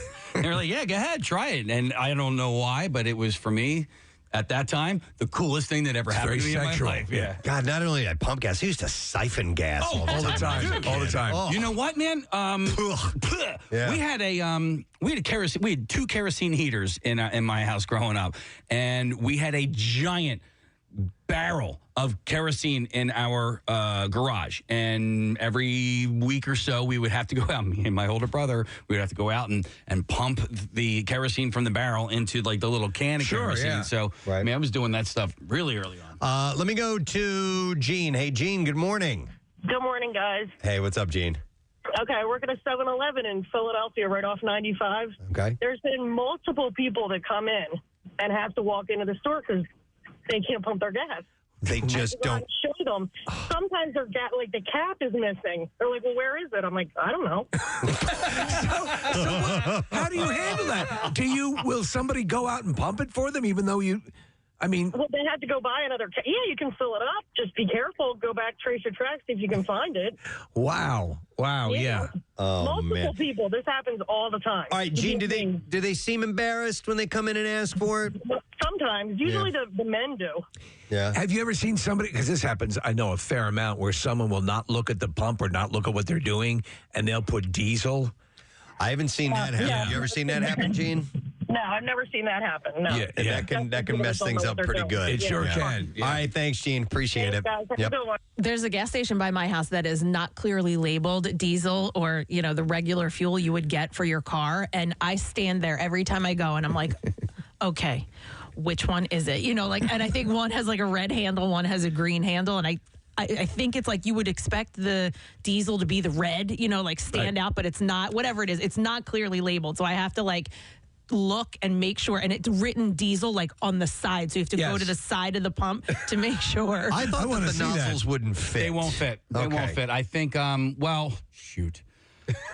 One would fit. One would fit, and the other wouldn't. Yeah, I know what you're saying. Do you know what you don't see on the pumps? And they used to have them where the spring. They would have a spring like a spring thing that you would push it in. And kind of hold it in place. You don't see those anymore. Yeah. Yeah, because I remember Bam Margera has a Lamborghini, and his friend Brandon Novak was driving it and accidentally put oh my God, diesel gas into his Lambo. Ooh, wow. Hang on. Somebody wants to defend Casey. I'm going to go to Tom. Hey, Tom, good morning. Hello there. Hi. Coming over to Commodore Barry Bridge. Hey, Casey, it's John from Delco. Oh, dude. Okay. Yeah, I remember you. My wife teaches your kids. Oh, okay. What's up, John? How you doing, man? So the Wawa over 322, right there, right where the CVS is. Yeah. Yes. I was there Friday night, and I pulled in, and it was a diesel pump and a regular pump. And I was sitting there for a while, and I looked over, and a guy didn't have a Wawa thing on. He was pumping his gas. And the attendant came over and said, when you're at a diesel bay, you can pump your own gas. Okay. Well, maybe that's the case. Or maybe it was dress down day at the Wawa. Hey, John Howe. I think that was actually the Wawa that I was at, not the one at the base of the 55. I'm pretty sure it was that one. So are they scofflaws over there? What's the story? Yeah, and then are they there's another gas station And across it's the dark way. down there, and I was like, oh. Ma, can you come with me? So, Mom had just had a hip replacement, has to walk Casey down the stairs into the basement. So your childhood fears come rushing back. Oh, Steve, I had chills up and down my arm. You've now passed on the basement because it's too scary, and you go up to the second scariest room, or perhaps the most scary. Are you crapping yourself? Well, not yet. I'm like, oh man, I have to move a couple of things. I open the door, and I look at the top of the stairs, and there's a thing there. I was like, oh man, what is that? So I turn, a thing! There was something at the top of the steps.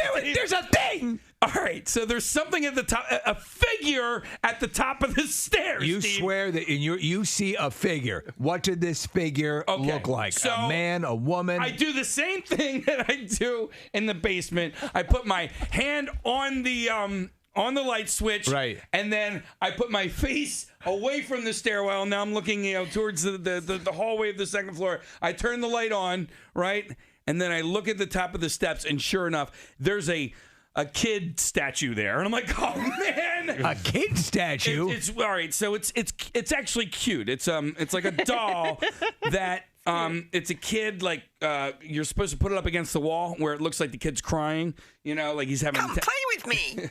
He's having a temper tantrum. Oh, one of those things. Right. You've seen those where they're... He's like this, Preston. It's like a stuffed...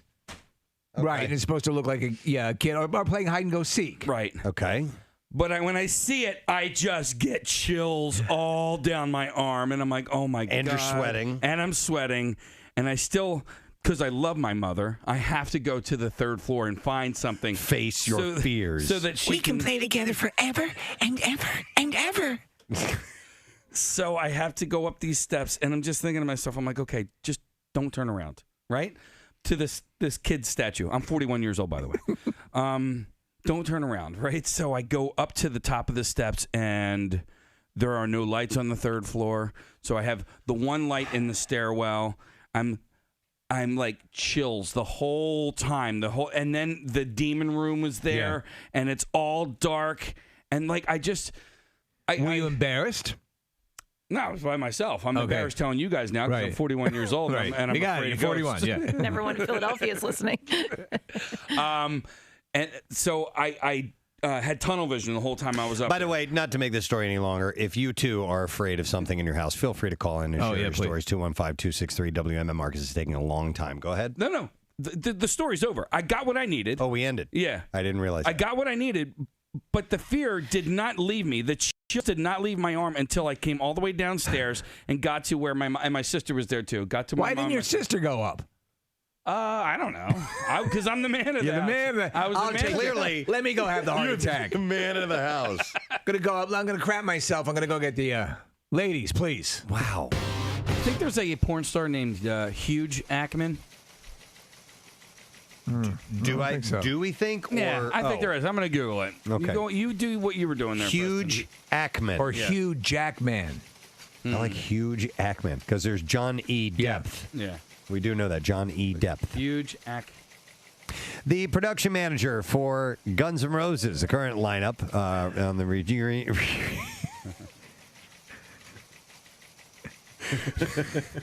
John E. Depth.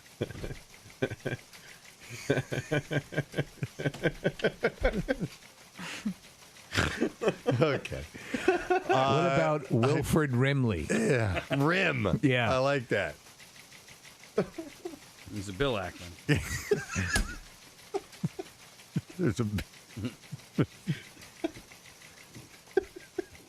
If I were a porn star and I were huge, I would be called Huge Ackman.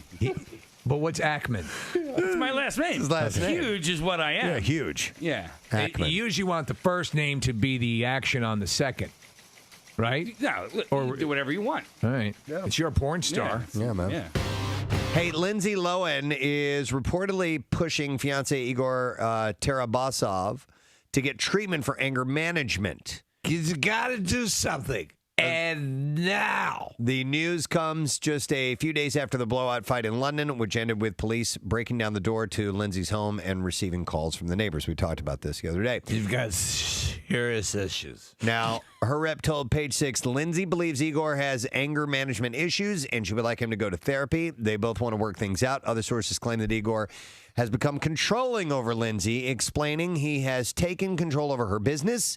He's in charge of her finances and is controlling over her deals, even though he has no experience in Hollywood. Do you want to know my issue with Igor? He's always hanging out with his buddies, Dracula, Frankenstein, and Wolfman. And they're great. Don't get me wrong, they're great guys.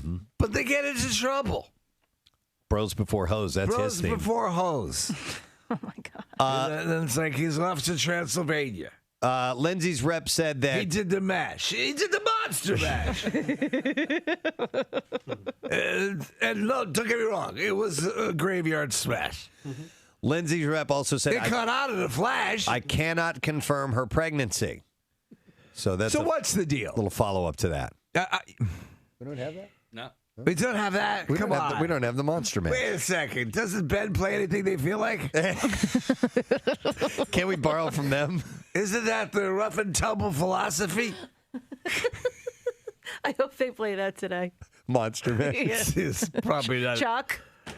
This is to my personal story. Yep. It's not like it's Halloween. I was looking in the lab late one night with my eyes beheld a scary sight. For my monster from his slab began. So anyhow. And suddenly, to my surprise, he did the match.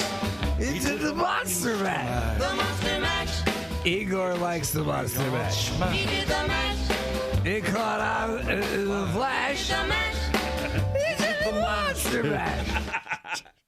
Now everyone's, what's that? The monster. Justin, who called in earlier this morning, they had a dumpster pool party in Philadelphia. A smaller dumpster. And the license and inspections said you can't do that. Yeah. It's against the law in Philadelphia. And we work right across the city limits of Philadelphia. So we're like, not unlike the movie Footloose. Hey, right. You cross the city limits. It's legal to do it, so we figured we'd have one on our own here this morning. Oh my God, I just saw a picture of it. That's crazy. Are we really having a dumpster pool party here? I think we're going to have a dumpster I think pool we're party.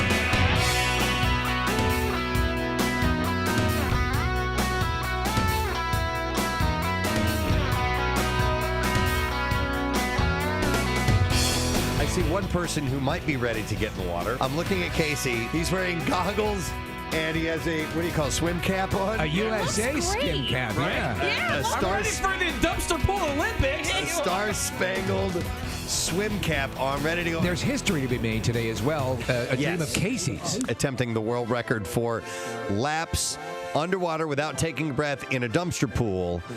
We will have an official world record that's taking place live on the Preston and Steve Show this We just morning. might see this at the next Olympics, Preston. Swimmers, take your mark.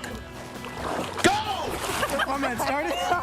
He's going down. He's made it to the first end. He's turned around and he's coming back. It's full turn under the water, pushing off the end. Preston, he's back for number two. Turning around back towards number 3. to the back end. He's doing this whole thing underwater. Wow. His turns are pretty precise. Well on Except for that last one. Come on, you got 4. And he's up. He's up. He did 4. USA! Yes, all right, I'm going to try to break Casey's world record for dumpster swimming. Now, Preston is one of those privileged people who has a pool in his backyard. I do. My pool is about probably twice the size of this length. It's and 2 dumpsters side by side. I went in and I did a couple of quick test laps, and it's a little further than I thought it was going to be. Well, let's see. I can't let you break my world record without me attempting to break your world record. And we are ready. And we are set. Go. He's underwater. All right, he's got suddenly he's become British. 1 length, turned around, coming back. He's back. He's coming back. Right. 2 lengths, done. Now he's going halfway for his 3rd length. It's a merman. Turning around, approaching his 4th length. This is to tie the world record. He has tied the world record. He's going again. He's going. Oh, wow. Is he going to shatter the world record? He did 5. 5! Oh! 5! He shattered. Destroyed the world record. Let's get a word with the champion. Champ, how do you feel? Are you exhausted? Woo! What were you using as your technique? I feel pretty good. My technique was just all natural technique. Was just glide through the water, Pierre. It looks like somebody's suiting up down there at the end of the platform. Oh, Casey getting in. Casey. There we go. Graceful entrance. You should be on the cover of Men's Health. Ready and set. Go. The big man is underwater. Wow, look at all his tattoos. He is moving fast with logicious speed. What kind of speed? Logicious. Logicious speed. He's on his 3rd length. Swimmers know what logicious means. I was watching the Olympics the other day, and there was a bike race on this. That's English. 4. 4. Is each one 1? 5. Yep. All right, so 5. He's now tied, Preston. It's a tie, ladies and gentlemen. 2. Wow. Let's get a word with the new champ, who's also a tie. Feel cake. I'm really tired. That was so hard. I had to. I wanted to quit at 4, but I couldn't. Winners never quit and quitters never win. I was like, There's no I in T. I almost passed out, but I made it. You sure the hell did. Oh, my God. This is a victory. This is a victory not only for Casey. All right, let's see if we can get an answer to this stupid question. What type of animal was Dolly, the first mammal cloned from an adult somatic cell in 1996 when that happened? 215-263 WMMR, and it looks like Mike here was our first caller in, so I'm going to go to him. Good morning, Mike. Gadzooks. Gadzooks, my man. So what type of mammal was it? A sheep. A sheep, yes. Dolly the sheep. That's the audio of the cloning process.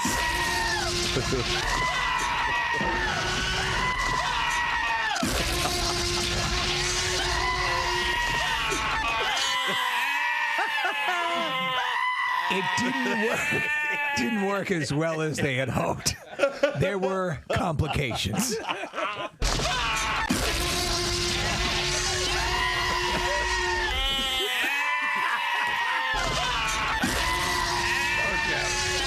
All right. Yeah, well, good morning. Run!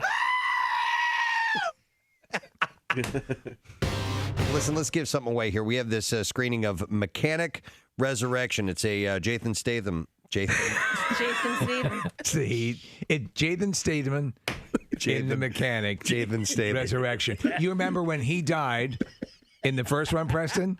He comes back as the leader of a religion now. The stone, and I swear to God, Jason Statham is back from the dead. I saw the boulder was moved. I hate you, Casey. He's just looking at me laughing.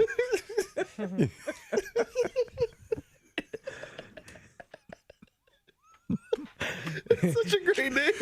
Jason Statham. My favorite is Kathy, though. And everyone We all does do it. that. Everybody does it. Everybody. It goes between Kathy and Casey. The hybrid. Kathy. All right, so I have tickets to see The Mechanic Resurrection starring Jason Statham. Steve sent me this story. President Lyndon Baines Johnson would apparently, according to this story, relieve the stress of his job by sleeping with prostitutes. Let's see if you can't leave me about it. It's him talking to a hooker. Ends round under my back to my bunghole. What I need you to do is to do a little thing with your index finger and tickling in the general area of my taint and in the back of my bunghole. Hope they're not recording this. Just very matter of fact. He's actually they were world leaders in the Oval Office at the time he made that call. Excuse me, folks, just got to take this call from my hooker. But one of his prostitutes includes one favorite whom he would introduce as a family friend. Penny, who had a clean-cut look, according to Blankshe, would be spirited away to a series of ranches between Austin and LaGrange.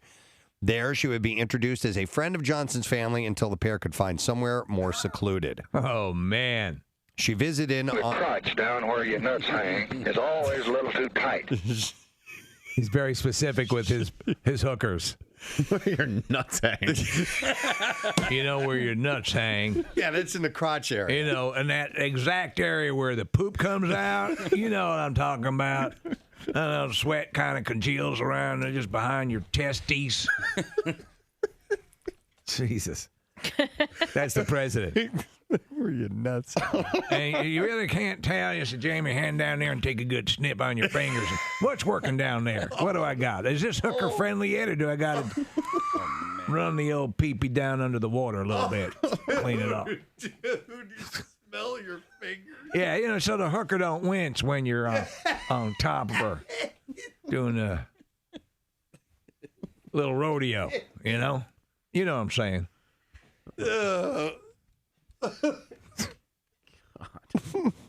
Let me do a quick check. All right, we're good. Called up the Chicken Ranch. Extra crispy. Hang on a second here. Just damn that. What, does that smell like? What? Kind of smells like okra. Let me go to Dawn here. Hey, Dawn, good morning. Hi, good morning. Hey, what's up, Dawn? I helped my niece. I grew up on a dairy farm. Okay. And you work no matter what. Yeah. And this past weekend, I was helping her milk, and at 4 o'clock in the morning, we were soaked in sweat. I'm sure. Milking cows. You never want to rip one of those teats off? No, you just want to walk. Maybe find a hay bale, toss a hay bale or something. Yeah. Oh, that's what I do. Yeah. I go out in 98-degree weather and throw hay bales around. No. That'll work off all that anger. Boots. I just beat 10 chickens to death. Hey, Dawn. All right, I want to. Go ahead. What kind of milk? Not what kind of milk. But what kind of milk do you like? where can I get your milk? I'm a 2%er myself. I used to be a 2%er. Now I'm a skim guy. But where can I get your milk? What kind of milk? Wait. I can't say that. Dawn. Say manure. You're going so well. Manure. Manure. Oh, jeez. What stores can I buy your milk at? What stores can he find your milk at? I feel horrible for my boy here. Oh, my God. Casey's in real pain, man. I told you his neck has been bothering him, and he's at the point where he can't turn his head. It's his whole torso. And if you look up, it's almost that. Yeah. You know? He's doing Thriller. Yeah, you're doing that Thriller move where Michael goes up and turns to the side with his hands up. He can't laugh. Oh my God, that hurts. Now's the time for getting down. Well, I think feel we're bad back for to him. the point where now we have to tell. He has to go to the doctor. This is not like a stiff neck. It's been a while. I'm not like the other guys. It's clearly meningitis. So, I don't know. That heart attack thing. Oh, God. You okay? Yes. All right. This is what it looks like. Hey, Casey. Yes. Pastor. I wanted to set up the stop set. You poor bastard. Oh, he's laughing and in pain at the same time. I feel so. God, that hurts I must so bad. let you know we have a sleep number spot coming up. Make sure you sound enthusiastic. Unfortunately, you're in the most sympathetic room in Philadelphia. But listen quickly. There's a few people that are texting in. They know exactly how much. A guy says 8 beers, and I'm effing like a goddamn champion. Yeah, but 10. That's a lot. But that's Kathy's right. 8 beers is a lot. I guess it would depend over what amount of time, but maybe you know that exact amount. You're in the pocket. That will give you duration. Yeah. Yet not completely cancel the party. Without urination. Duration without urination. Stand for it now. There we go. But there may be a magic amount or a magic elixir. What do you think your magic number is? Drink.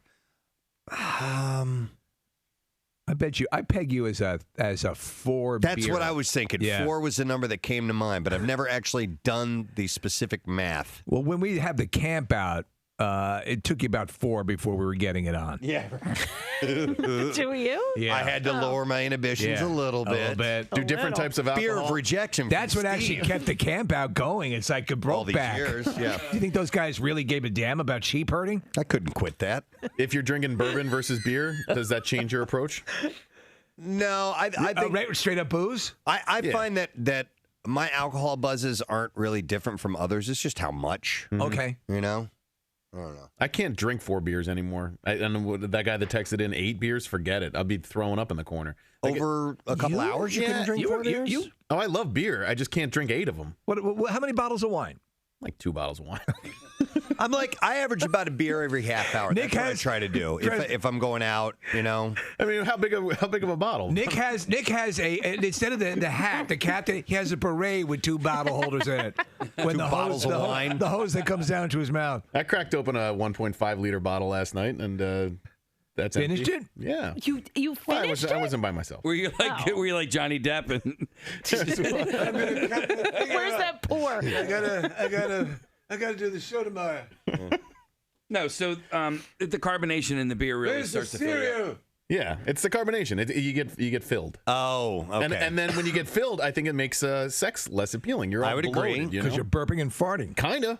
Yeah. Do you remember that the video of Hulk Hogan? He kept going on about he had just eaten. He felt like a pig. And He was full, and he was having so fat, brother. Yeah. Oh, we don't have sex now.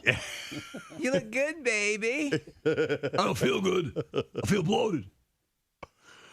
Let me see here. And in the background is Bubba the Love Sponge. Go do it. Yeah. Yeah, some people are taking, like somebody said, 3 beers and 2 shots of Jameson. Perfect. Special, no pun intended, concoction that gets it done. Yeah. I never really thought about it that way. But I guess it's out there.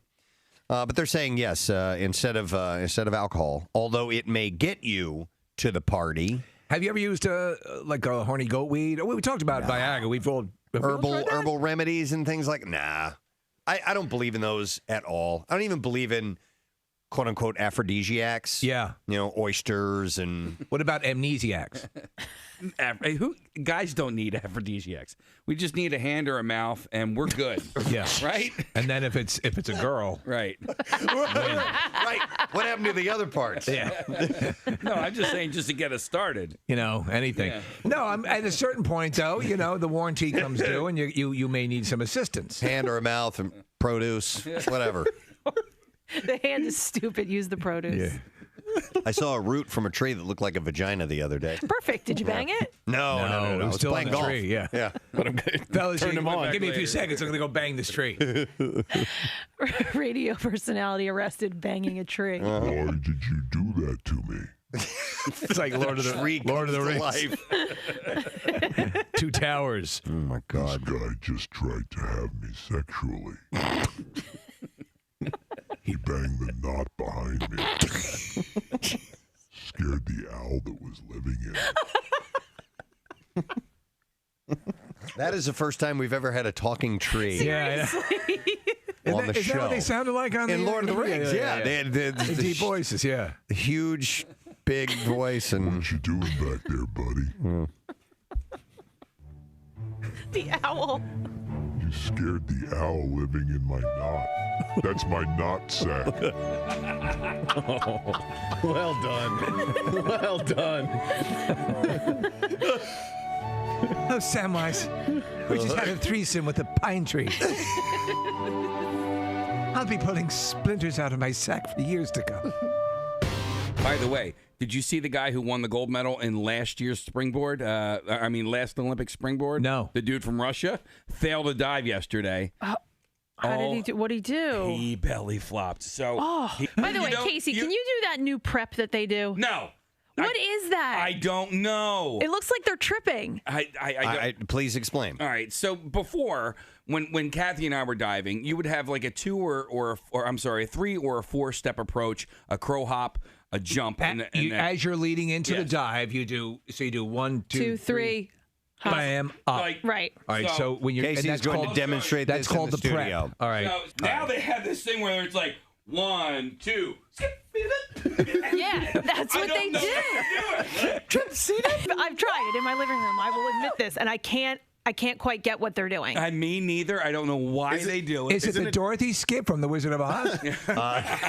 We could do that, Steve. We could. Be on the Olympic Games. How would you skip, Kathy? What would be your skip? I mean, I would just do the traditional skip, right leg, left leg. Let's time you.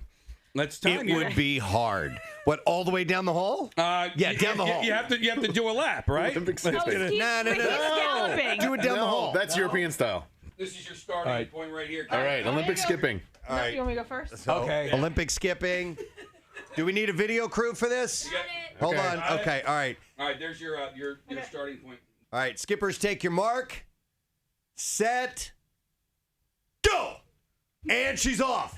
She's skipping down the hall, and she looks happy while doing it. So now she's coming back. Here we go. No. Push it. Push it. Go. Time. All right.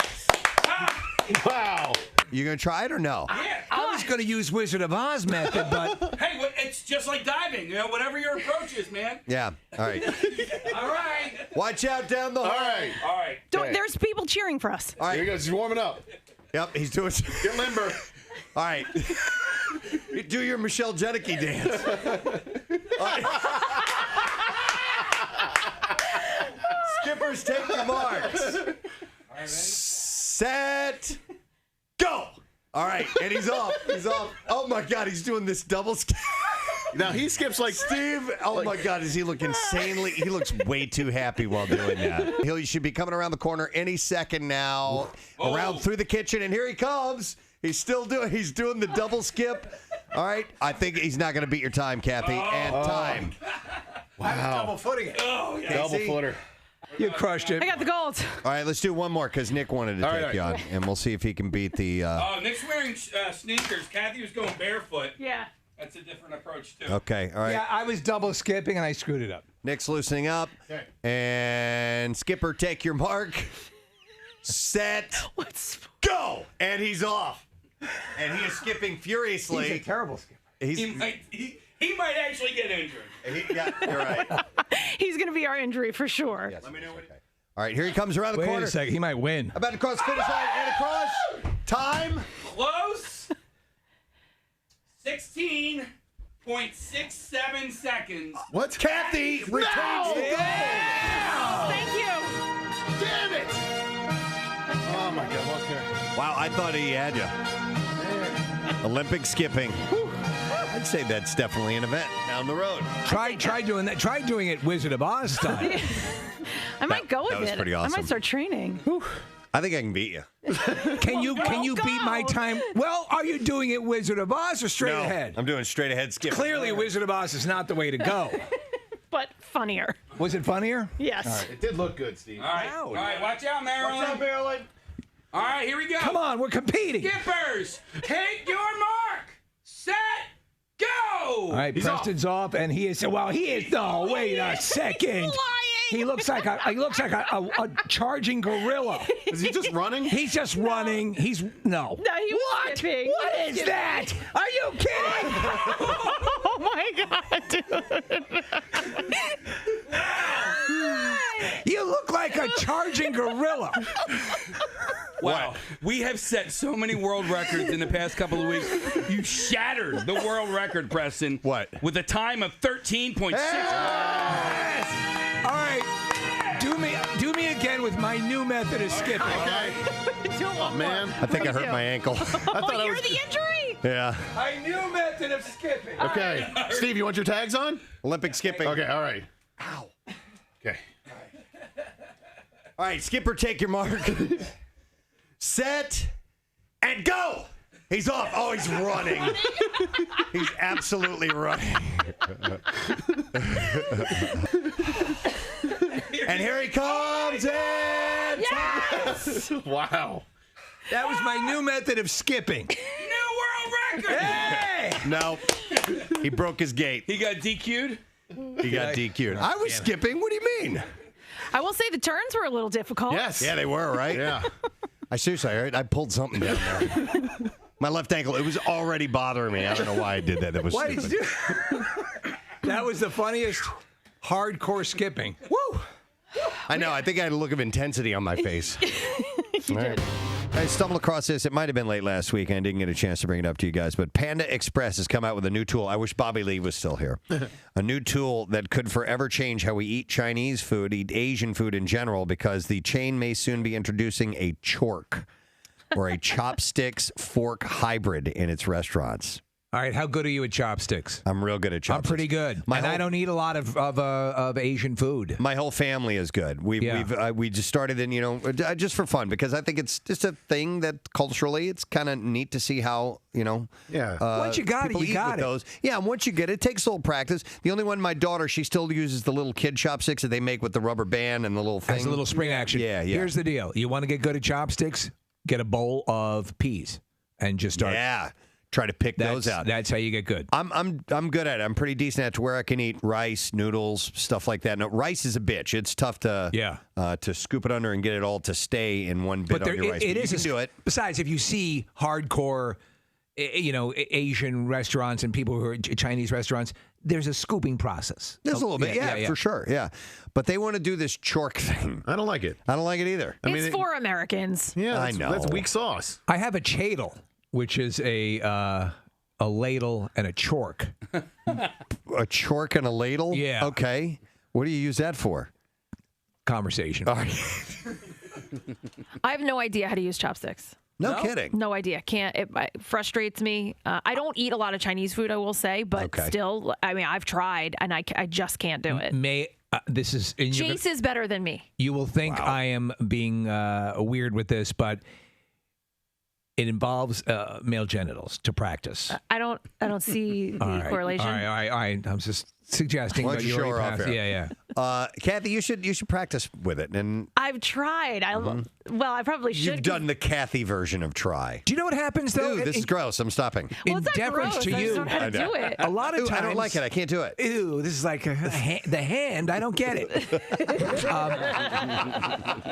Kathy, sometimes they make inferior chopsticks that are far too thin.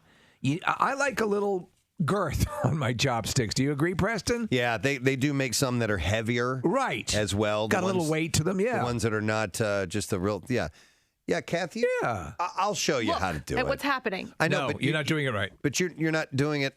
I'm using a fork. And there she goes. She's done. And Use there the it is. channel. It'll get you from England to France very quickly. All right. So anyhow, they might be doing this thing. Basically, what it looks like is a fork on one end instead of one piece.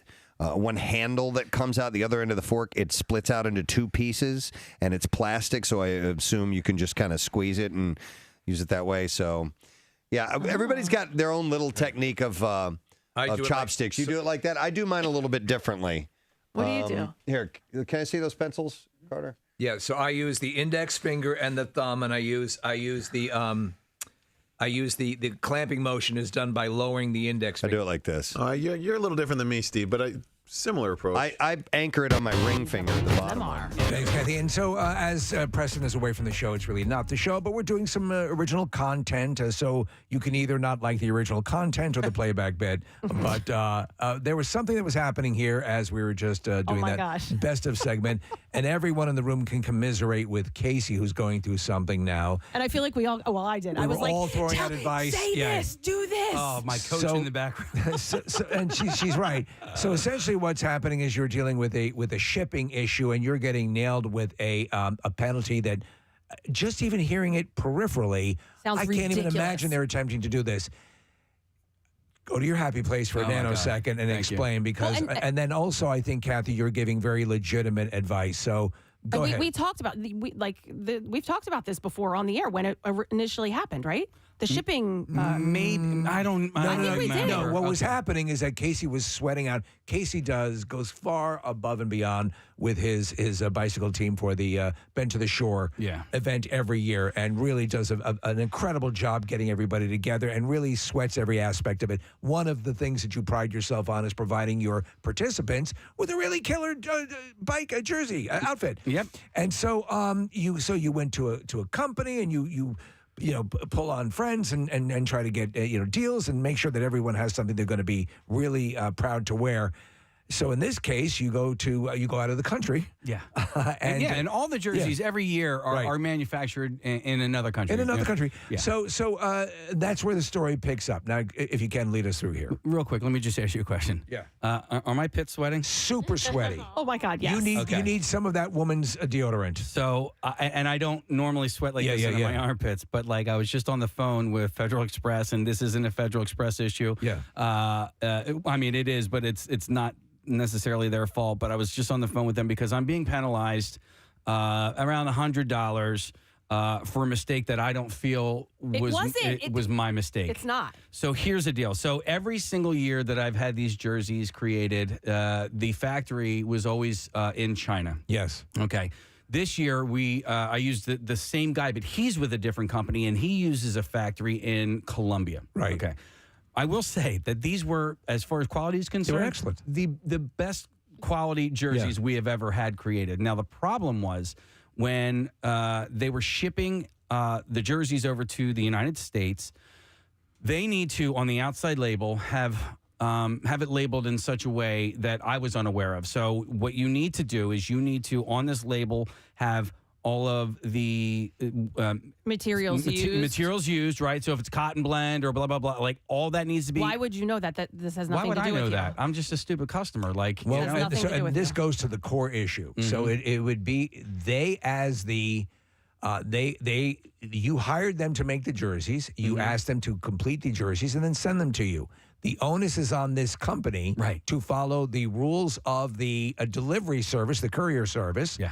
And do the labeling the way it's all them. Yeah. It would be they're coming to you for the penalty as a recipient when you had no sway over how this stuff got shipped out, correct? Correct. Now, first of all, they tried to penalize me back in August with $750, okay, because this was all like detained in Miami by the Department of Homeland Security because it didn't have the materials used and the sizes, right? It also has to indicate whether it's women's, men's, children's sizes or whatever. And, I was unaware of all this. Why would stuff. you ever be aware of that? You wouldn't. So I initially get the $750 bill. I'm like, no. Well, first of all, the shipping was already included in the price of the jerseys, right? Okay. So let's say the jerseys cost $1,000, and then it was $100 to ship. Oh, that's already built into my price. Okay, so now on top of that, I'm given a $750 fine of some sort. So this fine occurs. Now, is this fine? Just a quick question. Is this fine?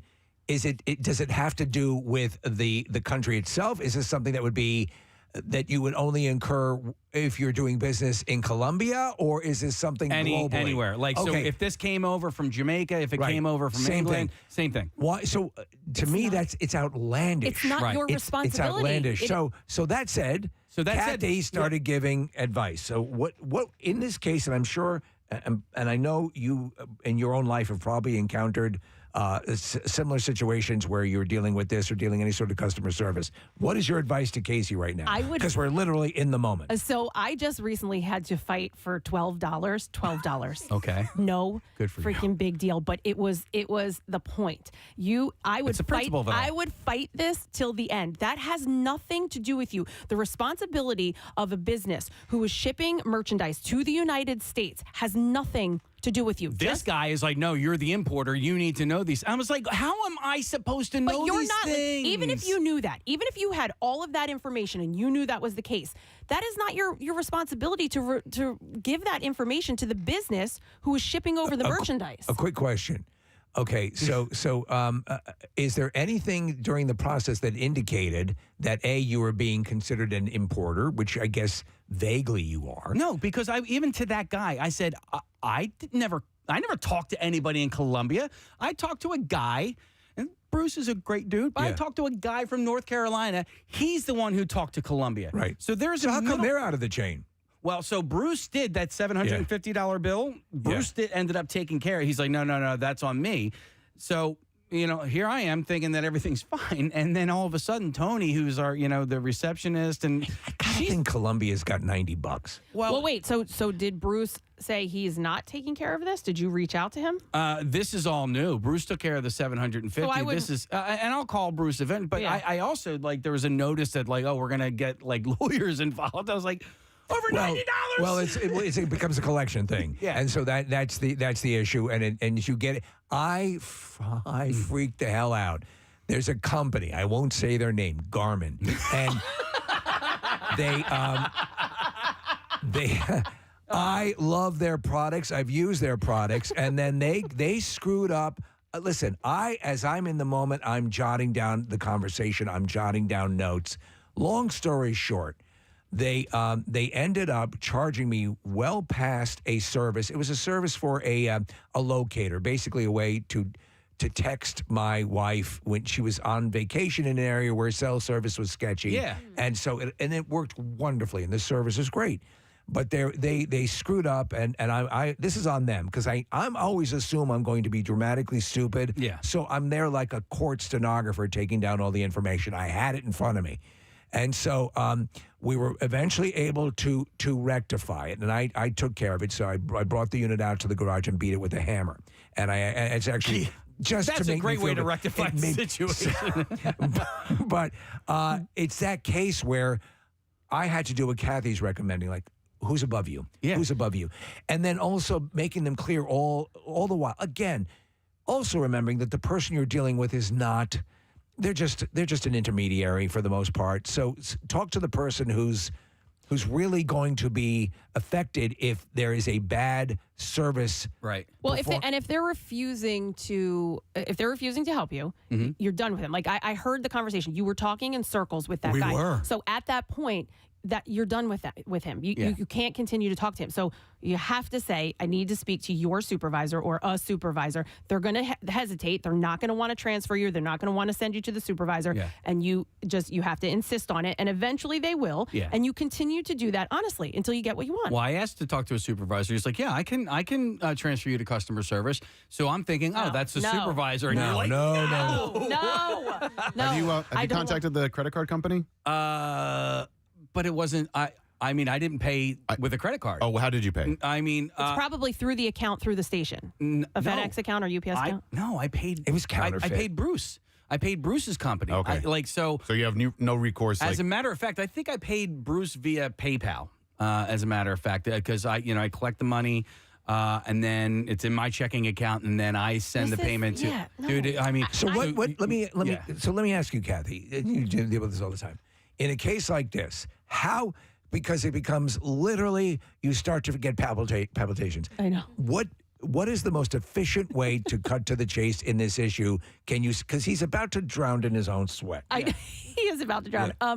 What I have done this to me is a clear situation of that you should not be responsible for this. So what I would do is you need to continue to ask for the supervisor. And when you get a supervisor on the line, get their name and their phone number so that you can call them back if necessary. And if you start talking in circles, ask for that, because there's a lot of levels that you can get to where you find, and eventually, I think you're going to get to somebody who's going to waive this. Yeah, and obviously I'm not talking to the president of the company, right? There's somebody above this guy, but you heard us talking in circles, and at one point, he was like, "You're the importer, you're responsible, and you need to know all the rules." I was like, "Oh, okay." And he's like, and then he draws the analogy, well, if the speed limit's 55 and you're going 65, you need to pay the ticket or whatever. That's a and then I horrible go, analogy. No. I go, if I were a passenger of a car and the driver was going 65 and 55, this is the equivalent of me paying his ticket. His ticket.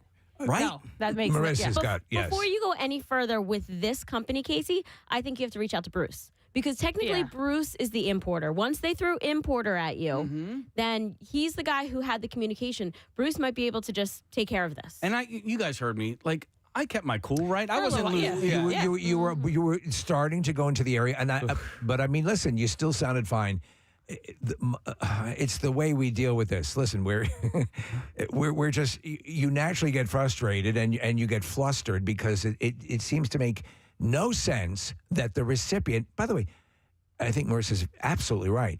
The importer, okay, so if Bruce is the importer, he seems to be a good guy, he's a guy you deal with, he's the one who needs to be handling this. So you mean to tell me, if I purchase something from anywhere in the world and they're shipping it via this delivery service, I have to be familiar with what they're putting on the package before they send it? Yeah, well, not only that. And by the way, when do you get the call? We got all the labels on for you, Casey. Yeah. Is there any other labels you'd want on this before we send it out? Yeah. And the other thing is they threw out Tony's name, right? Tony Perrone, who, reception. And she was never part of this They're process. grasping for straws. I'm like, why is Tony even a part of this conversation? Did she sign for it, though? Because if she signed for it, then she's in the loop. Yeah. And what? She's supposed to look at the labels? No, You know that's what? ridiculous. Honestly? Nope. No way. Pin it on Tony. Wait, I mean, we'll cover it, but, Case, you made a joke and said, I'm not talking to the president of the company. So a few times I have found the president or CEO of a company and emailed them twice from two separate companies. Did you get reactions? I got responses, and the issue was resolved immediately. Good. Have any of you guys ever used social media to call out a company? So I have not, but I have known people like I'm very leery of people who use that as a real scummy way of getting stuff. Well, but so for me, it was a last resort. Good, and it was hours. But you know what I'm saying? I told it's not. Hey, this company blah blah blah sucks. And I'm trying to shame them. To me, it's. I am not getting anywhere with any 800 number, and emails aren't bearing any fruit. How did it work? And eventually, the problem was solved because most of these companies nowadays have a social media team that is engaging with people who are complaining about it. Right. And also, Steve, I'll throw some love out on social media too. If the company did a great job with customer service, I'm more than happy to extol their virtues. But like sometimes. To me, it's a last resort, and it seems to me, anyway, to be one that people are paying attention to. Absolutely. In case you think you got a bad, go to line one. Oh, my God. Yeah, we got Dan. Dan, are you there? Yes, I am. Okay. What happened? So I ordered an ice cream machine from China. Which, by the way, is where ice cream was invented. Exactly. So I ordered it, and they're free shipping. And they were going to deliver it to Philadelphia. So I got the machine. It was delivered to Philadelphia, and I got a call from customs saying I had to pay another $700. What? I'm like, that's more than the machine. $700 to get the machine out of Hawk in Philadelphia. So you would assume that when it's being sent, you've paid for it. It's sent. That's all handled by the sender, correct? Yes. And so it didn't happen. What ended happening to you? What's great is I paid for it in PayPal also. Okay. But since I never received the goods, I put a claim in through PayPal. And got all my money back. Okay, that's a level of protection. I've actually used that once myself, Dan, and it does work really well. In this case, though, he got delivery of the items. They were so everything's been transacted except for this $90 BS charge. By your reckoning, Dan, does this seem fair that Casey should know or should have in some way had sway over how the package was put together on the sender's end? No, exactly not. There's no way because he's just a dope like me. Yeah. Thank you, Dan. I appreciate that. You two dopes just trying to get We're in. both a bunch of idiots, right? Exactly. Yeah. It's not my job to know your job. Dan, can I recommend that you and Casey have an ice cream party now that you have the machine? Well, that's so. How did it finally end up? Did you end up paying the $900 or what happened, or $700? No, I got all my money back, and and PayPal took care of it, and you're good to go. The machine was in Philadelphia. Okay, That's all I know. and PayPal took care of the sum. All right. Oh, man. All right. Good. Glad to hear that, Dan. I hope he found an ice cream machine somewhere else. Because then apparently he got his ice cream machine, but PayPal did protect him from that. That little extra level does help. But here, in this case, this is not that.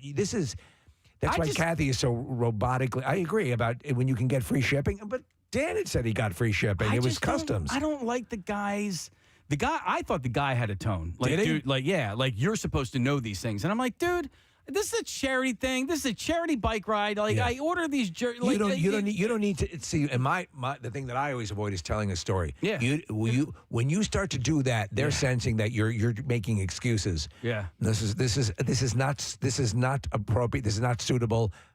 Who's above you? Let's go. Yeah. Because when you start hemming and hawing and saying, and you even engaged on his analogy, then it's like, well, they see wiggle room. This is the way I think. Am I right with that, Kathy? Yeah. Just be very clinical. Yeah. All I can say is, you're talking to a guy in a warehouse, and he thinks that he's talking. This guy was this dude.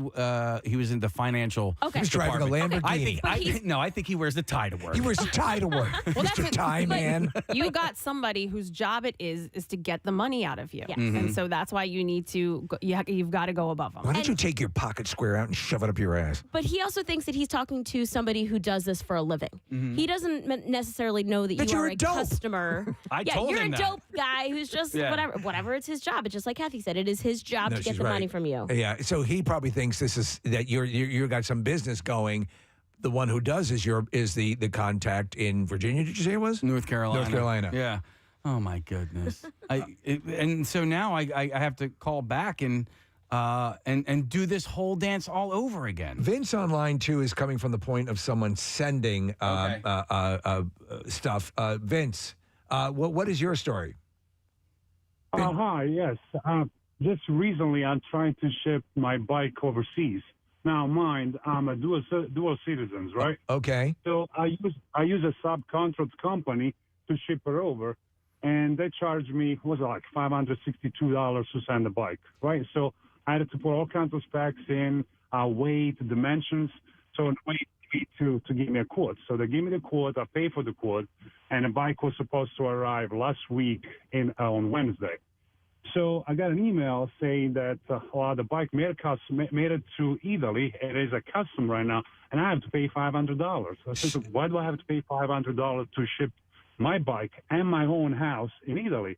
So come to find out, it says, well, you have to pay custom. Why do I have to pay custom? Why do I have to pay $500? Well, you have no proof that you are a citizen of Italy. I said, well, so I had to send my American passport, my Italian passport, my social security number from Italy stated that I'm Italian citizen. Right. I had to send a reading letter by stating that the reason why I'm shipping a bike over there and why I don't have to pay the fees.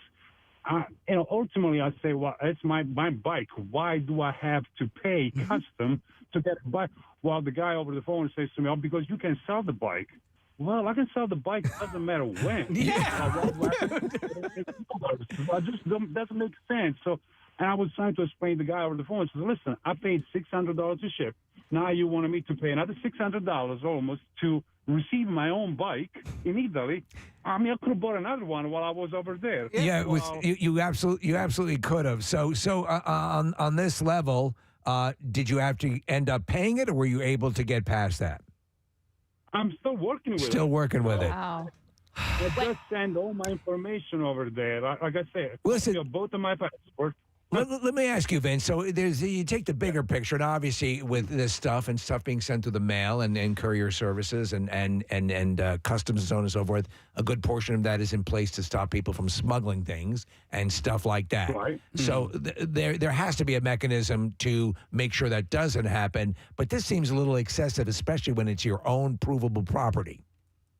My point exactly. Yeah. To Casey's point, how am I supposed to know? What do you need as a company? I'm reaching out to the company. I'm shipping these items, which I clearly have to tell them what kind of bike is that, what's included. Is a man bike, it's a female bike. Do you have any cycling jersey in that? Do you have any shoes? No, it's just a bike with wheels. What do you need a bike for? I love this guy. There's something that seems much more candid with an Italian accent, but makes more sense. No, man, I'm sorry you're going through that. It's ridiculous. So thanks for calling, Vince. Nick? So, Casey, obviously, because I was hearing you were getting frustrated, you're getting angry, and it's hard to contain the emotion within this whole situation, right? Can you hand the phone to Kathy and have her make the next phone I call. have had her do that before because my name is a girl's name. Yeah. And so she could essentially be Casey. And she can just be straightforward, but talk to the president or whoever you need to talk to. Yeah. I think that was My name is Casey. I think that was the sunglass situation. Yes. As a matter of fact, it was. Then this, do you think? I bet you could do this. Yeah. Yeah, How about on air? Let's do it on air. Well, the problem, you can't because it's so time consuming because it's going to take you a while to get through to this person to then, because you're going to, initially you have to have the conversation with them. You can't immediately say, I need to speak to a supervisor. I mean, you could try, you know what I mean? But you're going to have to explain your story all over again before they transfer you. So do you, when you're doing this stuff, Kathy, do you do as I do? Do you sit there with the laptop open and chronicle everything that is happening? I write it all down as it's going. Do you do that? Oh, and so yeah, I mean, it depends on the company, but like, and I get names and I'll get phone numbers to try to call back and all that kind of stuff. But if you're working with like a bigger company, like remember not that long ago, I totaled up the amount of time that I spent on the phone, and it was 8 hours with AT&T. And I eventually, after 8 hours, now that was over a course of, I would say, probably 2 weeks. It was in the summertime, and I used to sit at the pool on hold with them until I would get a supervisor. And they eventually credited me back. It was like $200. So they made good. They sent it back to me because it was something that I did. It was some random iWatch or Apple Watch that was on my account that didn't belong to anybody. Right. So they did eventually, but it took 8 hours of sitting on the phone and asking for supervisors. and so when I hear that, I'm like, I'm just going to pay the $90. But it's the point, man. I was especially that's what I said to them. You heard me go. I go, listen, $90 isn't going to kill me. I go, it's the principle. There of is it all. principle involved, and there's absolutely principle. And people say, listen, I've sometimes things stick in your craw and you will not. I've yielded before, said, just listen, for the amount of man hours that I'll be involved in rectifying this, I'll just take care of it. But there are some times where you plant that flag and go, no. No. To Nick's point about using social media, I believe Rich has a story that pertains to that on line 3 case. Yep. Hey, Rich, are you there? Yeah. What's up, guys? Yeah, how are you, Rich? Did you use social media, or it says here you issued a bad review and had action because of it? Yeah, I bought 2016, I bought a commercial elliptical from a company in California for my house to work out. And so when I placed the order, I paid via credit card, and they said that the order would ship within 1 to 3 business days. And it was like a week or whatever. They sent me an email. I emailed them back, and they said something about it had to go back in for servicing, whatever. So this lasted for 6.5 weeks. I was back and forth in emails, phone calls, you name it. And I bought the elliptical from the director of sales for this company. Okay, good. And it wasn't until like I was at my wit's end because I thought my $3,000 is gone. And so, anyways, I said, you know what? I'm going on. I didn't even tell them. I just went on Google reviews and I listed the company. I listed the people I dealt with. Via phone and email, and I ripped them. I basically ripped them on Google reviews. I got a call that night from California from the guy that said he was the CFO of the company, and he was basically threatening me on the phone. He's swearing at me and stuff. Wow. Like, he's telling me to take that review down. And I'm like, I'm not taking it down. You got my money, you know what? So he says, you take that review down, we'll have your money reimbursed to you. So I did. I took it down that night, like at 9 at night. That next morning, I got a call from this woman in their business office. She wanted to know the name of my bank, blah, blah, blah, and everything. And that afternoon, I had my $3,000 back in my account. So that's that. I mean, and again, like I think, yeah, you got results because of that. What happens, and I think it's the fine line here is that people will use that same tactic. Listen, you had an honest gripe, and I've actually had response where I've done things and gotten a company to respond, and then I laud them for their quick response. But there's a lot of shady people, even competing businesses that will post negative reviews. Right. There's a whole industry of handling that. So, but in your case, Rich, you were at the end of your rope, and you got good results with it. Yeah, absolutely. All right. And, Yeah. Go and ahead, just Marissa. be careful because if you guys remember when I got scammed for those terrible shirts that I got a couple years ago, remember I got some like concert tees and they were like real, like The they were Rolling just crummy. Stones? Yeah, exactly. Made of tissue paper. So when two. I had put in a ticket with PayPal to try to get the money back, and the company reached out to me and said, close your ticket and we will refund you. All right. And when I closed my ticket, it closed it indefinitely and they never refunded me. Ah. So they knew that they would get it that way. Why didn't you call Kathy? Case, you know what else I did once? So I kept getting the same response from a customer service rep saying, okay, yep, no problem. It'll be credited in 2 to 4 hours. And I ended up having to call like 4 times because it never credited. So the last guy said, okay, you understand, I've told you a number of times, this is the 4th time I'm calling. We're going to wait on the phone line for 2 to 4 hours until I see it show up. And he just got dead silent. It popped up in like 10 minutes. Wow. Yeah. I told him, Wow. I said, I'm not hanging up. I said, this is the 4th time I'm calling. I've spent hours on the phone with you. We're going to wait till that pops up in my account. Oh my God! Sometimes You I feel are, that. yeah, you are making a phone call for me. It's like in Suicide Squad when a Deadshot, right? He extorts it for more money and says, now I need an extra meal. So Jeremy on line 1, shipments to the Dominican Republic. Let's hear. Jeremy, you there?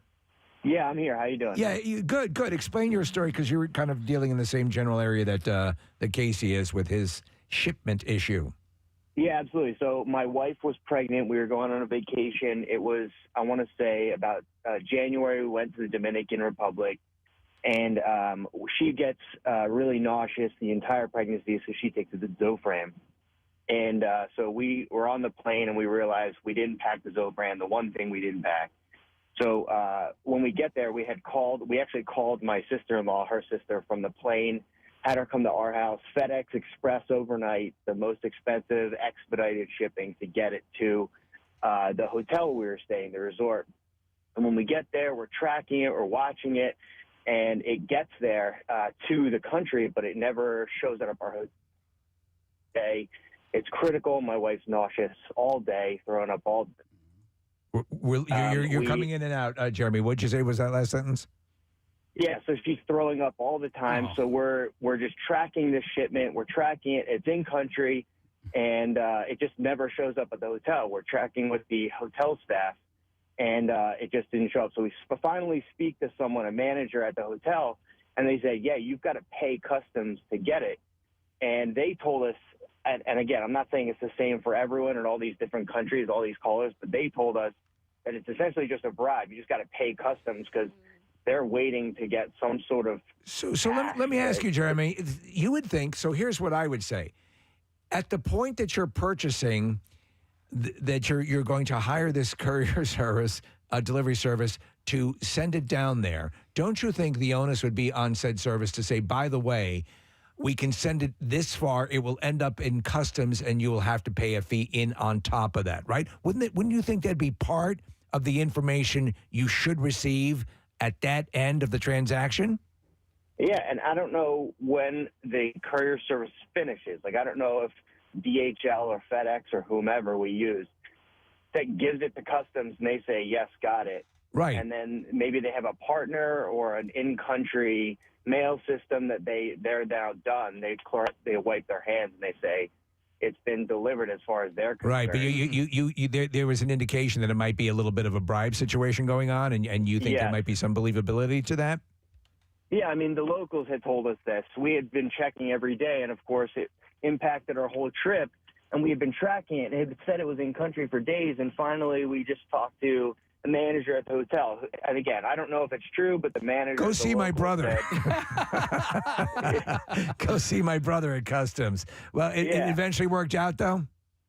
Well, that's a kind of separate story. We actually got a doctor required us to pay him in cash. And he didn't see my wife at all. He just wrote her a script in country. We had to go to, like, this pharmacy. We had to leave an envelope of cash on his desk. Dude, that's right out of Miami Vice. Yeah. My guess is you're never going to forget those drugs or the prescription ever again. So thanks for calling, man. I had a job, one of the best jobs I ever had. It was at the landscaping company, and the owner was my boss. His name was Joe, and he told me a life lesson, which was, if you do a terrible job and provide awful customer service, the customers are likely going to tell 9 or 10 people. If you do a great job, they're going to tell 1 or 2. And so Casey, you're probably never going to use this jersey company again because of the situation that got set up, right? Well, no, I actually will because I'm telling you, they were the best quality jerseys. But now that I know that they need to have all of their ducks in a row on the Columbia side, I'm going to make sure that all that stuff so we don't have to have the same conversation. Here's your sentence, though. When you place the order, talk to my shipping manager, Kathy Romano. It's funny, though, because, I was tracking the shipment the whole time, right? And I think you guys remember this back in July when this was being held up in Miami coming from Columbia. It was I was a like, nightmare. Dude, well, I was like, is there cocaine in this box? That's what I was worried. That like the cartel was like, oh, yes, yeah. Let's put some in your shirts. But it's been one thing after another from the get-go. Oh, my God. Well, on the flip side, I want to tell you guys about a great experience I had, which is surprising because this company doesn't always have great experiences tagged to it.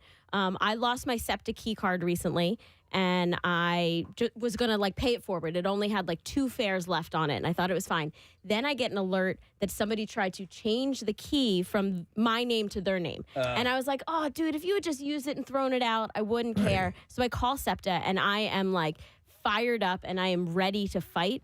I had the nicest woman in the world. That makes such a difference. She was so sweet. She stayed on the phone with me. She walked me through every step. And it was helps. easy. It helps and on it your was end to nice. remember that that person is not the embodiment of the company that you're going to. But it worked out well. And just as Nick said, I didn't tell anybody. I had a great experience with SEPTA customer service, but now I'm telling you guys right now. SEPTA customer service, you guys rock. Well, I mentioned this on the show. There's a company, Lumi, that does these keyboards that help teach piano, and I had ordered it as a Christmas present for my wife. I contacted the number. They made the contact number very easy to get to as my customer service. It was delayed. It was not arriving. And I'm like, what's going on? And then they kept bumping it. Person got on immediately, said, we'll take care of it the next day. And then I wasn't throwing a tantrum. I said, what is the status? They went above and beyond. I've recommended that damn keyboard to multiple people, to your point, Nick. It goes both ways. When you do get the exemplary service, make sure you laud it and help those companies. Yep. You know who else gives great customer service is Turkey Hill Ice Cream. When they drop by free stuff, their Bring Free Ice Cream to Work program is amazing. Right? I mean, the Grand Slam alone, what a and their great whole, company. especially the way they work with the media and their outreach. Yeah, no, I agree with you. We just violated 9 different codes, but that's okay. What? Oh, no, it's okay. All right. Anyway, by the way, I forgot to mention, thanks for all the calls, by the way. We have Belinda Carlisle coming up. Nice. Oh, yeah. We'll be reunited with her former singing partner, Kathy Romano. I wonder if she sang into a hairbrush ever. I know she probably has. And also, speaking of Graham Slam Ice Cream, secret text word today, tickets to see the Phillies play the Marlins on, that's going to be on April 10th. All right, absolutely. So we'll take a break and come back after this.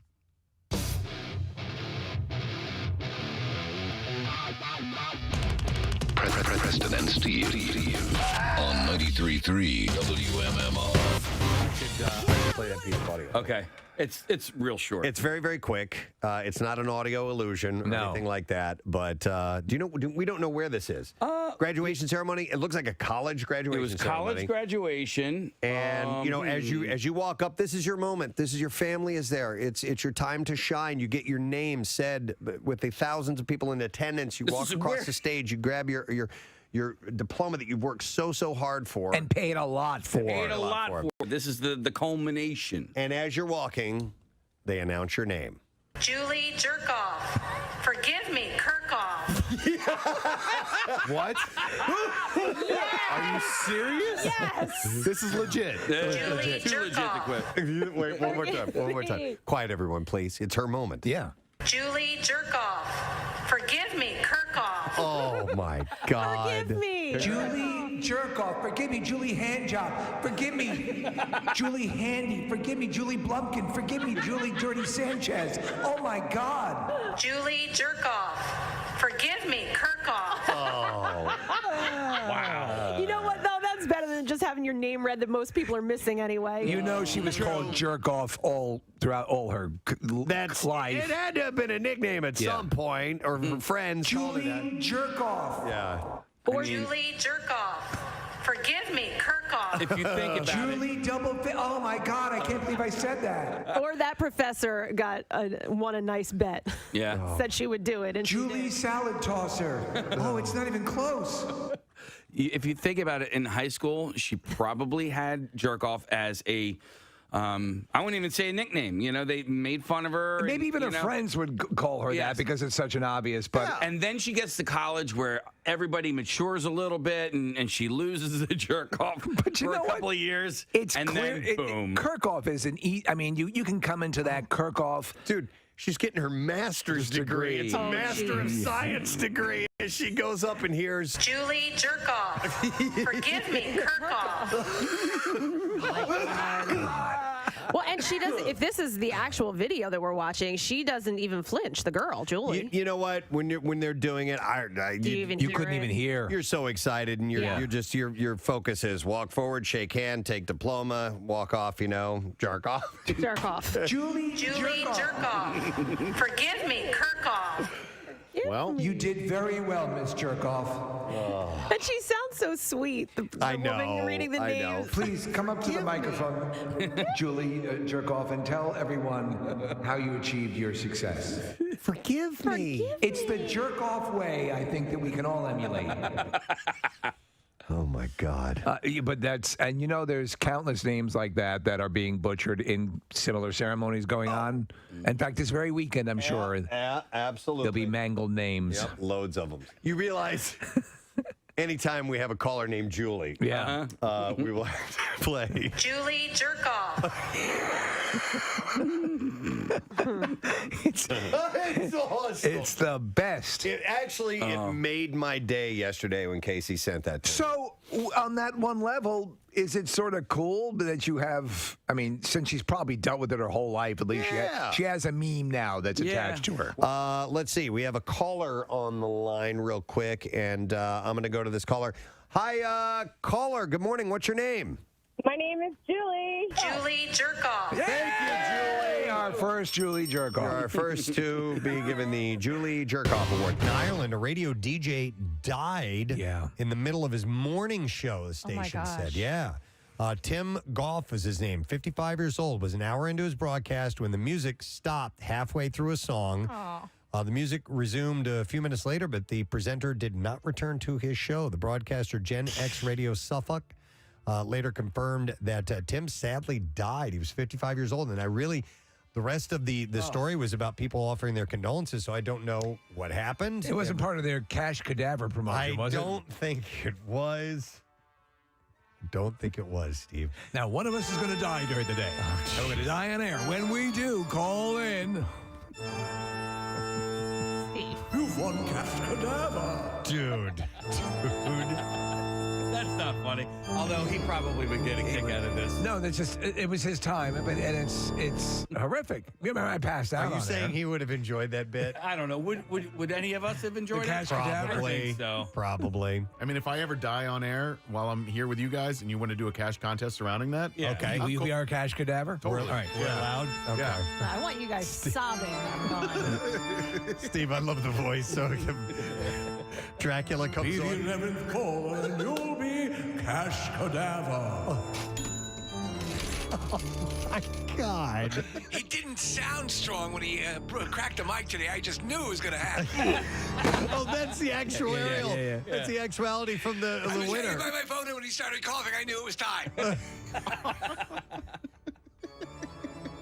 This is horrible. This is terrible. That poor guy. He just sounded weak. That's what I knew to call. I knew. I stayed right by the phone. Dude. Oh, my God. To our own kind. I know. We're horrible. Our own kind. Well, they shouldn't have set up the contest. Yeah, you're right. What is this stupid contest? Be the 14th caller. You're the 11th caller for cash cadaver. Oh, man. That poor rest in peace. Totally, Oh, man. my God.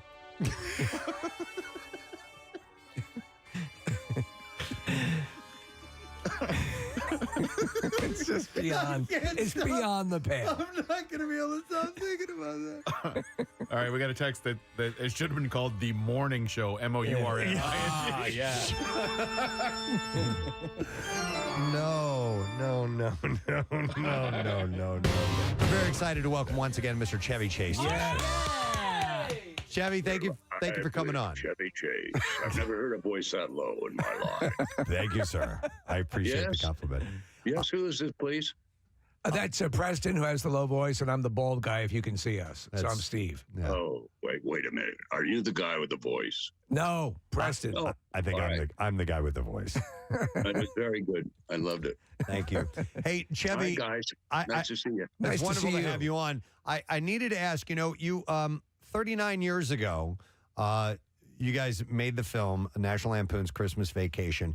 And when you think back to that time when you were filming it, did you know that you had something extra special in that film and that people would still be loving it today? Because I've already watched it 3 times in the past couple of weeks. No, I didn't like it. Bye. No, of course. Let me just say this. When I make movies, I hope that people will like it, but you don't know, really.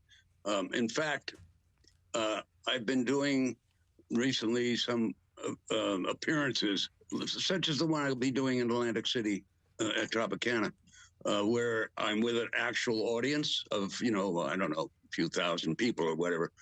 And until that time, I've never seen my audience. Basically, you make a movie and you never know anything. Once I snuck into a theater with Dustin Hoffman when we did a movie.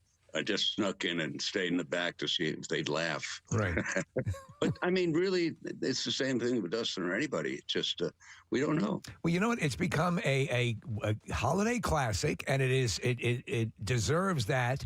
But I also think, in a way, it might National Lampoon's Christmas Vacation might get short shrift on the emotional level because it resonates on so many of those levels as well. I remember years ago when I was a kid, my dad was sweating out a Christmas bonus check. And so that all of that, and I think it's captured beautifully in the movie in the attic scene where and I well up at that scene. That is a beautiful scene. How did that come together?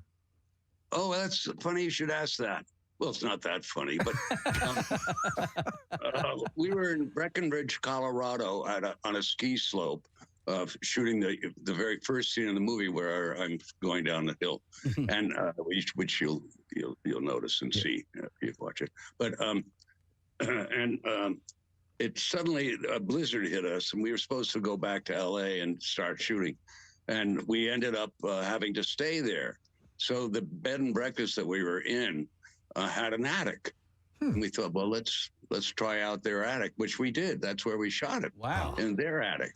And I was happy to find, a couple of boards I could stand on that would hit me in the back of the head. And like business as usual. Like we still have the secret text word. So if you want to win tickets to see Phil's take on the Marlins on April 10th, text the word secret to 39333. Kathy is still here with our last look at traffic. So what's going on the roads there, Kath? 309 in Fort Washington, northbound 309 at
WMMR presents Preston and Steve's Bizarre File. And the Bizarre File is brought to you today by Sequoia Outback, making backyards beautiful all over the Delaware Valley for over 25 years. You can stop in for their annual Spring into Sequoia sale. It's going on right now. Route 309 in Hatfield or online at decksupplies.com. All right, we're going to dive right into these stories and some pretty intense ones to begin with. We're going to go with this one out of Lancaster City. This is a messed up story. I have a few messed up stories, but a man showed a police officer his father's severed head before being arrested and charged with homicide this past Wednesday. So they charged him after he presented the head? Correct. Okay. They didn't know before They didn't that. know, so they Donald saw the head. Meshi Sr. died of multiple stab wounds to his body. His son, Donald Jr., is charged with homicide in his father's death. The two had lived together. Court documents provided new details on the gruesome case, including allegations that Meshi dismembered his father's body after finding a, quote, cadaver doll in the bedroom that resembled him. That's what he said. God. So, police first arrived at the house after a woman called 911 reporting that Meshi had showed her a human head in the freezer. My son's a lunatic. And had said that there was a cadaver in his bed the previous night, but it was no longer there. Oh, boy. When police arrived, Meshi walked the officer inside, pulled a human head from the freezer, and showed it to him. You want one? He told police that he had found a, quote, cadaver doll sometime early Tuesday morning in the bedroom, and that he stabbed it for 2 or 3 minutes. This guy's obviously insane. God. Meshi said he dismembered his father's body, put the body parts in large construction-sized garbage bags, and then put them in the basement of the house. He moved the head into the freezer before police arrived. Meshi also told police that he moved the torso into a 2007 Lincoln Town Car that was outside of the house. And then it was off to dinner on Blanc. He shoved... Apparently, in February, he had shoved a woman into some boxes, causing minor injuries to her. He was charged with harassment in that particular case. So he took a bit of a giant leap between shoving a woman into boxes and dismembering his father. Like they say, if you're going to be a lunatic, be the best lunatic you can be. On May 5th, a judge gave him the option of enrolling in anger management counseling after the I don't need that! Shoving incident and completing 6 classes. He did not and insisted on paying $50 fine, $163 in court costs. God. He is currently charged with criminal homicide. How messed up is that? All right, here's another twisted story.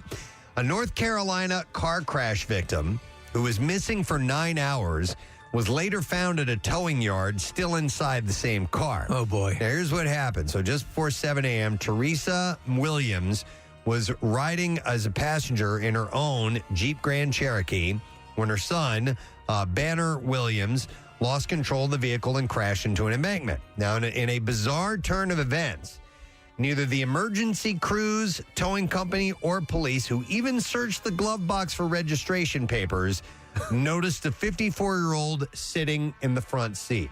How do you miss that? There is an explanation for this, believe it or not. Okay, so her dead body... Was he wearing Corinthian leather? It was a she, but her dead body was not discovered until 3:15 that day after continued insistence by distraught relatives to search the car. That's impossible. Her family now feared that she may have survived the initial crash and died while she sat undiscovered en route to or at the towing yard. According to police, when they arrived at the scene, Cole was outside of the wrecked vehicle. That's the son, Banner Cole Williams.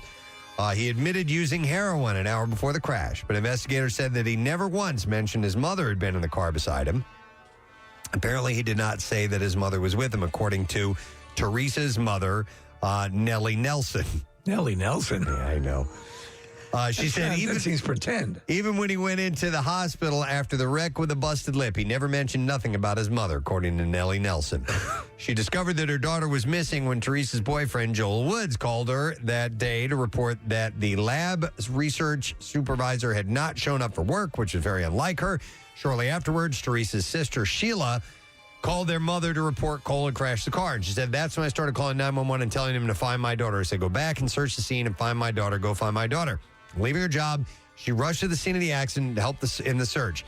It was there, an EMS worker informed her daughter's body had finally been found at McGee's Towing Company. Now, according to the medical examiner's report, during a subsequent search of the car, a paramedic named Connie King opened the passenger door and found a dead body in the front seat covered in a lot of loose clothing behind a child's car seat.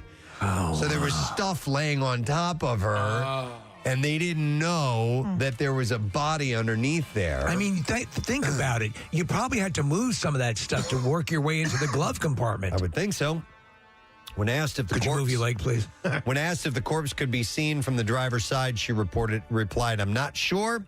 I walked up on the passenger side, but considering all the clothing on top of her in the car seat, probably not. Oh, my God. Police have been tight-lipped about the blunder, citing an ongoing investigation. We don't want to talk about it. We don't want to talk about it. All right, here's another tragic story. I'm sorry, but these are leading the bizarre. Well, these are amazing so far. You have two amazing stories. This is tragic, but it's got a weird twist to it. 3 Ohio brothers, all in their 30s, have died after getting stuck in a manure pit on their farm. This is horrible. Gary Wubecker, Brad Wubecker, and Todd Wubecker died Tuesday after being unable to escape from the manure pit and passing out from the fumes. We're talking the Wubecker boys. They were fixing a manure pump when they found themselves unable to get out of the pit. And they were, what, overcome by the fumes, I think? Yeah, that's what I said. Yeah, they were. They passed out from the fumes. A number of local farmers expressed condolences for the Wubecker family on social media after news of the tragedy. Manure pits are common on large livestock farms and are used to store waste before it's used as fertilizer on fields, but the pits can produce dangerous gases, including hydrogen sulfide, methane, carbon monoxide, and ammonia. You'd think there'd be a way to sort of monitor that before you go in to do that kind of work. And some of those gases can lead to headaches, dizziness, breathing trouble, and also death. And that's what happened here. It was really messed up. 3 sons. All right, we'll do another story. We need a lighter one to end with. Let's definitely go with this one. A sheriff's office in South Carolina arrested and charged a man after deputies found a stolen horse inside a bedroom on Monday. What? I'll just put it in here. All right. Gary Chase Cobble Jr. was charged with larceny of livestock. According to the sheriff's office. Why didn't you go to sleep? A woman saw Cobble riding a horse down the road in the afternoon and then took it inside a house. Wait a second. That's his bedroom horse. Once deputies arrived on scene, they made contact with Coble's father, who stated Coble was not supposed to be there. Once the father arrived, Coble opened up the front door and deputies saw horse feces in the living room. The father demanded Coble come out of the bedroom, and as deputies tried to take him into custody, he went back into the bedroom. And according to the sheriff's office, that is when deputies saw a full-size quarter horse standing in the middle of the bedroom. Deputies said the horse appeared to be calm as they followed Coble into the bathroom and placed him into custody. The horse's owner arrived on scene and noticed a small red laceration on the front left leg of the horse that they stated was not on the horse the last time they saw it. It hit the nightstand. Coble is facing charges of burglary, petty larceny, and malicious injury to animals or person or property in unrelated cases. Could you imagine that? You open up a bedroom door and there's a full horse? That would scare the hell out of you, right? Horse. Yeah. Yeah. All right. And there you go. That's what I have in the bizarre file for you.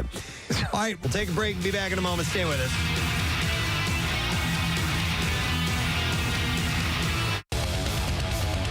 Preston and Steve on 93.3 WMMR. Are you kidding me? Window outside and see my family either arriving or driving away or something.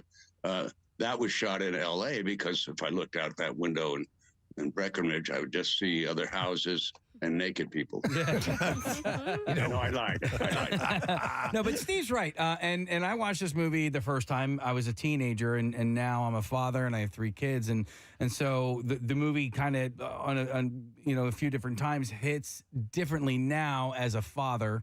And, somebody who prepares to make sure that, Christmas morning is as magical for my kids as it was for me. So, yeah, that one scene in particular is it's great. But I always get surprised that when I can laugh at the same joke over and over again. And Chevy, the scene with you and the lady at the lingerie counter, it does not.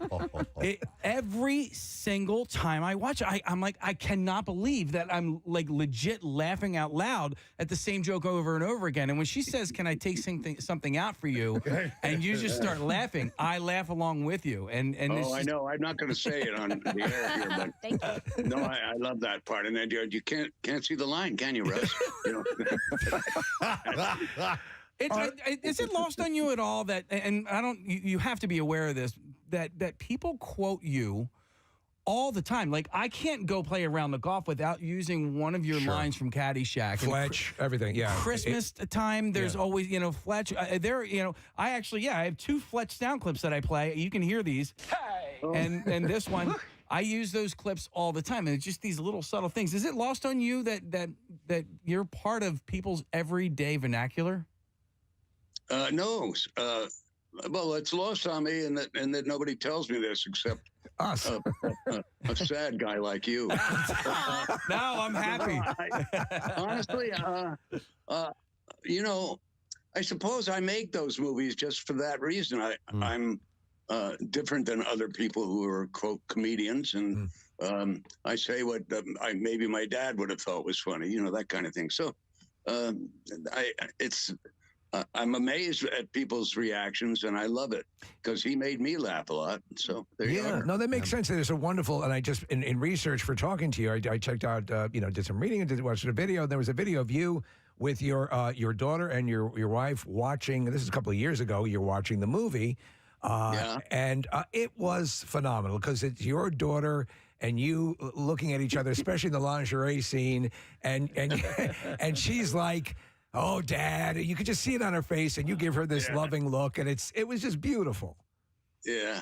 Well, I also have 3 children, and they're my daughters. Of course, they're now in their 30s, but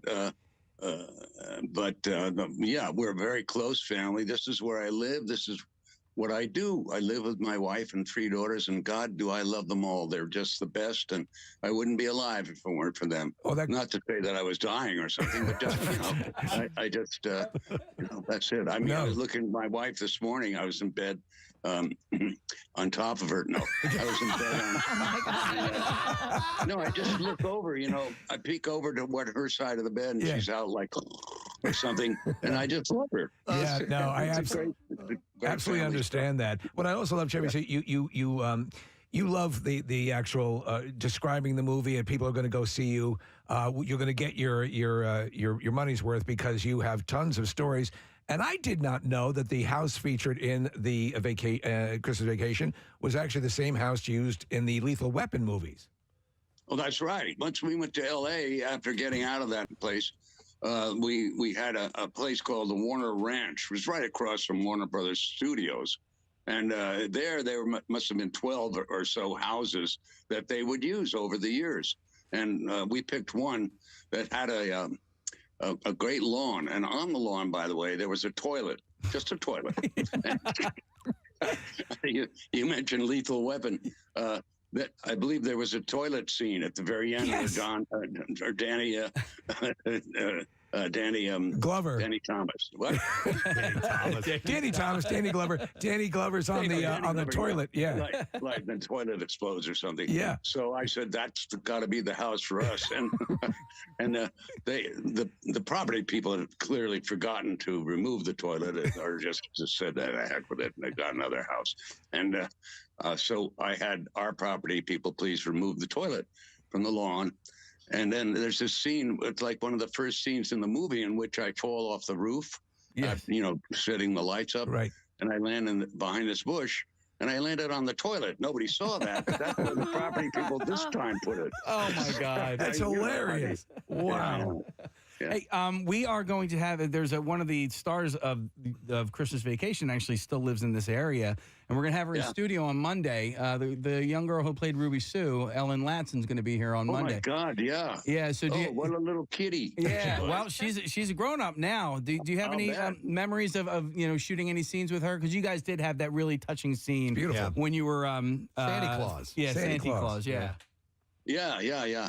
We went out together after that. That's cool. I'm kidding. That would have been illegal at the time. I would have been. I'll say. No, she was a lovely girl. I can't remember exactly what Ruby Sue ended up doing because I sort of lost track of her. But her name is Ellen. Yeah. And I hope for the best for her. She was terrific fun. Yeah. Talking Lovely about girl. Speaking of the cast, when the entire family is at the Griswolds, look at the lineup of people that were in that living room: John Randolph, Diane Ladd, E.G. Marshall, Doris Roberts, Randy Quaid, of course, William Hickley, the great Mae Questel. What a group of actors! That just must have been. Don't forget Beverly D'Angelo. Beverly D'Angelo, of course. Yeah, in trouble. And no, you're right. Mae Questel and John Randolph was my dad. Mae Questel.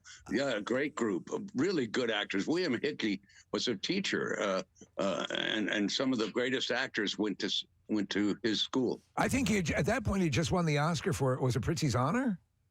No, I didn't win it for that one, but I won it for the. No, he did. Oh, that's correct. I'm so sorry. Yes, he did. Yeah. Well, having that cast at that level of capability, for in supporting roles, just made everything that much better. Now, the legend has it that you also incurred an injury during the tirade sequence with the front lawn decorations that were not working with you. Is that true? Well, that's right. It was a rant when I was ranting about how I couldn't get the, things together and all that. And WMMR. All right, the Preston and Steve Show. It is 10:10. Preston is not in today, and for the rest of the week is taking care of some stuff. We're holding down the fort. Very excited. We have a guest coming up. We've taken care of traffic and everything else. Yep. Are we ready to go to our guest? Let me see. There we go. Yes. Ladies and gentlemen, we love her dearly. She's actually part of MMR history as well. A long career. She is talking about her new EP, Kismet, a new tour, the Decade's summer tour dates coming up. You know her from the Go-Go's, and also a long and illustrious solo career, Belinda Carlisle. Hey. Hey, Belinda, how are you? Good morning. Yes. I'm fine. How are you? Doing very well. We're very thrilled to talk to you. You may be unaware of this, and you probably are, but you have an extra legendary position on the Preston and Steve Show because our own Kathy Romano has a video of her as a young girl singing into a hairbrush to "Heaven is a Place on Earth," and it's become kind of a go-to on the show. It was a full-on performance Full-on into my performance. hairbrush. I love that. I love that. That's great. And in a way, that song was written by Diane Warren, correct? No, actually, that song was written by Rick Knowles and Ellen Shipley. Rick has written, a lot of hits. Diane did write "I Get Weak," though. Oh, okay. So you're actually working with her, and she's a legend, on this new music and on this EP. And how many songs do you guys have worked together a number of times before? She is a juggernaut. She's amazing. I mean, it must be wild to work with someone who's a machine like that. She's incredible. I mean, it's just, it always amazes me how prolific she was. And I knew her when she first started, and she wrote a few hits for me from the Heaven on Earth album. Like I said, "I Get Weak" being one of them. And then, by the chance meeting of my son and Diane, she asked, "What is your mom doing?" Because I hadn't seen her in years. And so they called me, and she said, "Well, get down to the studio. I have a hit for you." And I was like, really, do I want to open this door? Because I was going to, slow down and semi-retire. And I thought, do I really want to commit to it? And then I heard the song and all the songs, and I just thought I'd be really stupid not to because I loved them. And I had a blast recording them and working with her again. And she's absolutely from a different planet. For sure. So the single is "Big Big Love" off of the EP, and that's the center. And I mean, she has a style that is, I think, very very definable. You can easily catch up on it. Does it? I mean, we think of like Bernie Taupin and Elton John and people of collaborations like that. This seems like sort of the same situation with you and her. Yeah, I mean, we have this. I don't know. I mean, she gets me as an artist and as a singer, and I've been really lucky to work with writers like that sort of understand me, what I like, what I'm capable of, and I think I know my capabilities. So, but it's like, I don't know, it's like working with yourself in the mirror. I mean, I totally, when she writes a pop song, I completely understand what she's going for, and vice versa. Yeah, it's when it's right, you don't screw around with it. The Decades tour, right? The Decades tour, which is starting up in July, I believe. Yeah, I mean, it's like a 2-part tour. I do some 2 weeks of dates in July on the East Coast, and then some dates on the West Coast. But yeah, I'm really excited. I haven't done any solo tours, and I've been maybe 10 years. I don't know. It's been a long time. Yeah. Well, it's which I mentioned, the history with MMR. In fact, there was some content from our archives that were used in the Go-Go's documentary which was phenomenal, by the way, of the performance at thank you. Emerald City. And also, I think, in a way, Belinda, it helped reset people's memories of just how pivotal and how amazing the Go-Go's were for writing your own songs, playing the instruments, and it put it in perspective because my wife and I have been huge fans. Many people have, but I think over the years, it's possible that the band got a little short shrift, in the way it was perceived, and I think this sort of reset it. Did you ever, at the early years, how could you possibly imagine at the beginning of the Go-Go's that not only would you have that career, but another successful solo career? I don't know. I wouldn't have. I mean, we used to give it every. If nothing happens in 6 months, we'll just disband. We never did because we just kept going. But I mean, I still think it's incredible, and that I do this, and this is my job, and then I have. I had 2 jobs. I had the Go-Go's and this. I mean, I would never, ever have dreamed that. And, and going back to the whole Go-Go's thing, with respect, I mean, if it hadn't been for that documentary, I don't think we would have gotten into the Rock Hall because people didn't know, or they had this perception that we must have come from, like, Simon Cowell or one of those TV shows. Exactly. And when they saw the documentary, it's like, oh, my God. So it was like a whole new respect for the band that I think we were all really happy with because we always felt like people didn't understand the story because they never knew the story, So, no, exactly. Anyway, I'm glad that it got up. No, yeah, and it did do a great job of that. I wanted to ask you because we were mentioning Diane Warren. You are performing a song that is in the 80 for Brady movie, and I didn't realize this. It's a pairing of a whole bunch of sort of luminaries, Dolly Parton, Cyndi Lauper, Debbie Harry, Gloria Estefan. What was that situation like? What was performing with them like? Well, we all did it separately, but it was funny because I was recording my vocals for the EP, and Diane said, do you want to sing with Dolly, Cindy, Debbie, and Gloria? And I said, are you kidding? I mean, no, yeah, of course. And so I did my vocals, and we all did our parts separately, but I really do hope that something comes along where we have to perform it together because I think that'd be really fun. I was always wondered because of where you were with the Go-Go's, and I mean, in the documentary, there's a point where you're opening for the Police, and then it becomes clear that you've gone past the Police, at least at the popularity at that level. When you encounter your contemporaries from that time, now maybe like a Debbie Harry or whatever, do you kind of both have do you all have war stories from the time? Is it a wonderful sort of familial thing? Do you know what I'm saying? Oh, totally. Yeah. I mean, I think, especially when I work in the UK with a lot of the classic artists, because I do a lot of festivals every summer, and it's like everybody's gone past their egos, and you can feel like there's not a lot of sort of hang-ups or, I don't know, insecurity. So you kind of feel like, we're still around, and there must be a reason why we're still around, and we're all survivors, and I think that we kind of relate to each other on that kind of level, And absolutely. Where we do have tons of war. If you've been around as long as I have, you have a lot of war stories. Right. So, damn it, you earned it. Yeah. So I mean, my career has been highs and like a lot of lows too. So and everybody at this point that I've worked with has gone through the same thing generally. So you for a brief moment when you were growing up, you did live in Thousand Oaks, California. So I just wanted to ask because Steve, for a brief moment in his life, lived in Thousand Oaks, California. I think you guys are the same age. Did you remember what school you attended? It was what they called a progressive school called like New Horizons or something like that.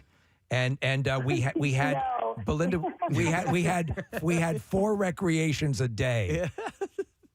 You had 4 recesses? Yeah. It was crazy, but I love the school. I love Thousand Oaks, even though it was the epicenter of virtually every earthquake in California. When were you living there? Okay. What years were you there? No, I grew up there. My parents moved there when I was 5, when it was like post-war, tract homes, and it was all dairy farms and like one housing tract, and it was Thousand Oaks Boulevard and Jungle Land with Jane Mansfield. Right. His son was eaten by a tiger. And, it's funny because I went back there last year to do a show because they have a great civic arts center. And I just got so emotional because I have so much history there. I mean, I spent my formative years there. I went through junior high and high school there. So I consider myself a TO girl for sure. Yes, no, absolutely. Before we let you go, I have to ask you one question because I'm a big fan of Kyle Dunnigan, and he does great video work. You appeared on his video podcast and got to sing a duet with his character Wendell, which is hilarious. How did that end up happening?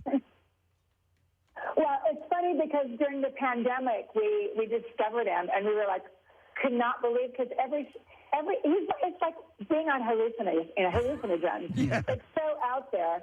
And we contacted, well, he saw me like one of those things on Instagram. And anyway, we became friends, my husband and I. And when we go to LA, we see him. And then he asked if I would do a duet with Wendell, and I said, of course. I mean, it's one of my favorite characters he does. So we did that. I live in Mexico. I did it from home, and it was surreal. What can I say? No, it was great. It was really hard not to laugh. Yeah, no, it was really hard not to laugh. I was cracking up. You did a great job. Well, you have to go. The new EP is Kismet. The single is Big Big Love, and tour. I don't think, sadly, there are any Philadelphia dates. No Philly dates. But you'll be around. Oh, I'm so sorry. Yeah, we'll have to come to you then. It's no problem. But congratulations on everything, and it's a great pleasure to talk to you. And we'll catch you next time. Belinda Carlisle, everyone. All right, very cool. Love her. Man, I would. Did the Go-Go's do anything together anymore? Or they will do.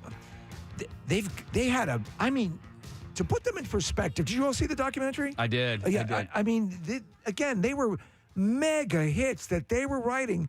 They basically kind of walked towards, except for Gina Shock, who could actually play the drums. Yeah. They all sort of learned their instruments on the go. They started as a hardcore punk rock band where you really didn't have to have the chops to play the instruments. There was just a limited amount that you had to know. Right. And then they expanded upon that. But in that time and everything, what they did and what they achieved musically was pretty amazing. They had their times where they were fighting and everything. I think everything is all good now, and deservedly so, because they need to enjoy that legacy is pretty friggin' amazing. Hey, I probably should have asked you this before we started this break, but do you have a trash to go? I do. Okay, all right. So we probably before trash, we'd have to do a lesson question. And do we have one? I believe Nick has a lesson question. You have the trash, so I think we're good to go there. All right, so earlier this morning, we all admitted to hoarding or stocking or collecting a variety of items. What food item does Steve like to keep in plentiful supply?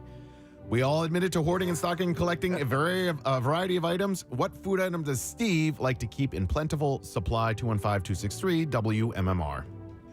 The trash business is a gold mine. 93.3 WMMR with Preston and Steve's Hollywood Trash. All right, and the trash is brought to you by Steve Morrison. Oh, wow. How generous of me. Well, Kanye West, claiming that whatever ill feelings he might have had about Jewish people, and this is a true story, is gone thanks to a recent viewing, I'm not making this up, of Jonah Hill's movie 21 Jump Street.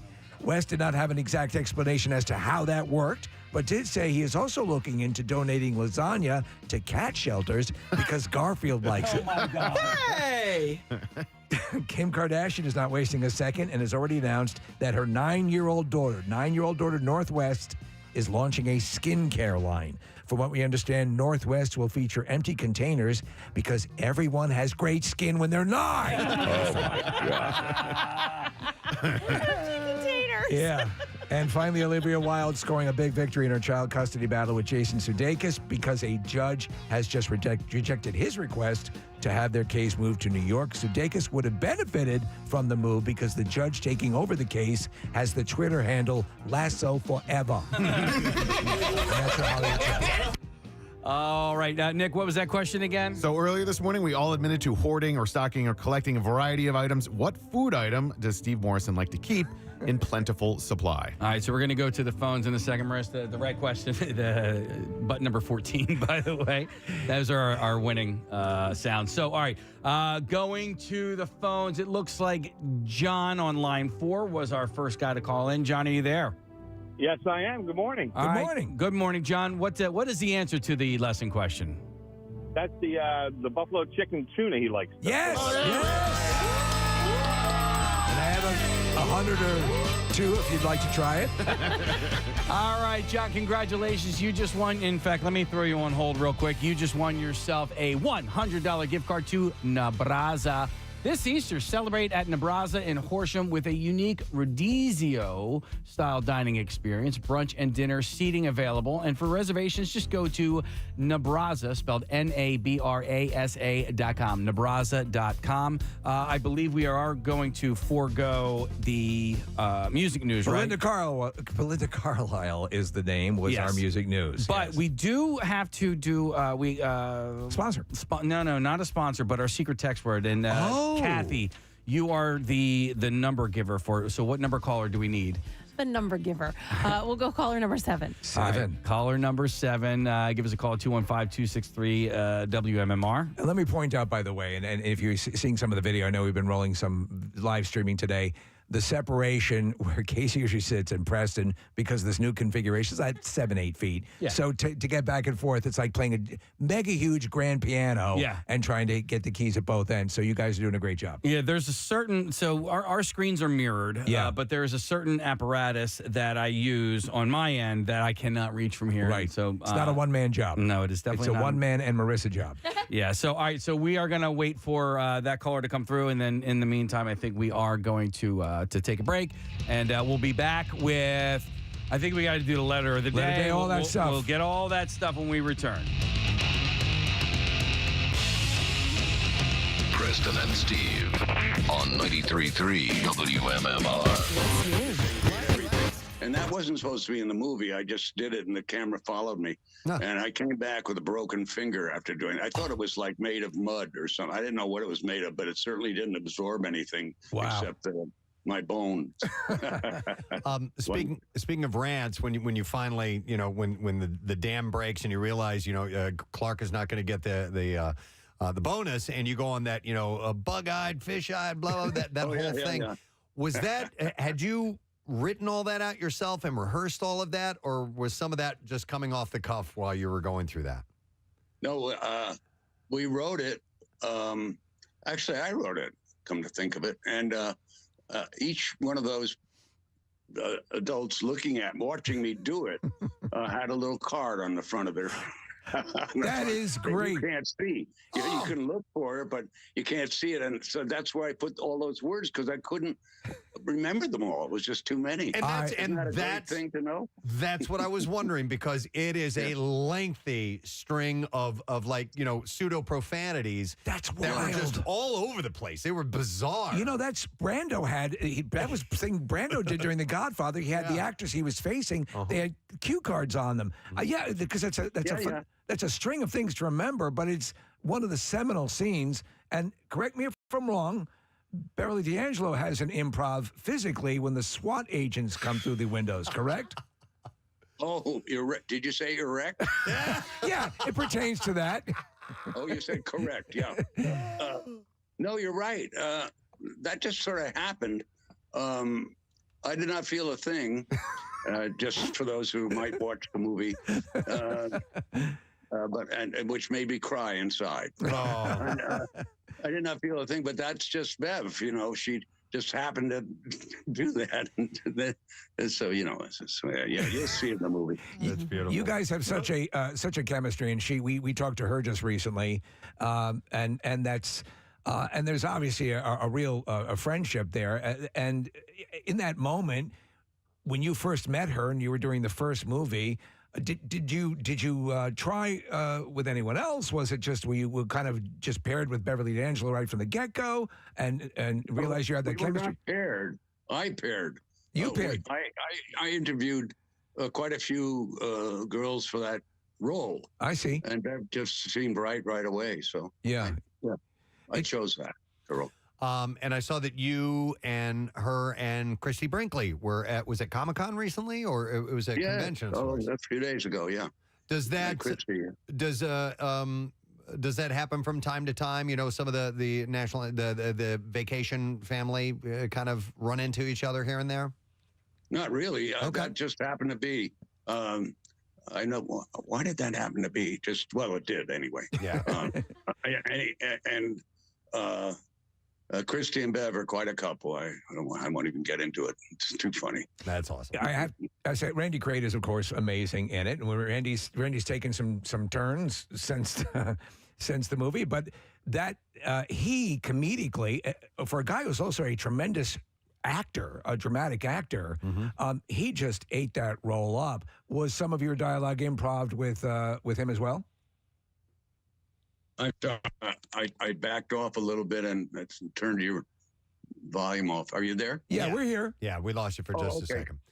You were saying Randy? Randy Quaid. I was about to say that Randy, if it weren't for Randy, I wouldn't make those movies. You know, as you said, he's a brilliant actor, period. And he just came on to, you serious, Clark? You know, that guy. Yeah. And I do a good impression of Randy.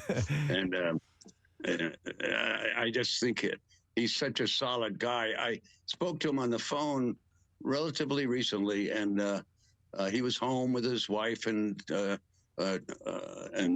child, who unfortunately is a puppy, a dog. No, I'm kidding.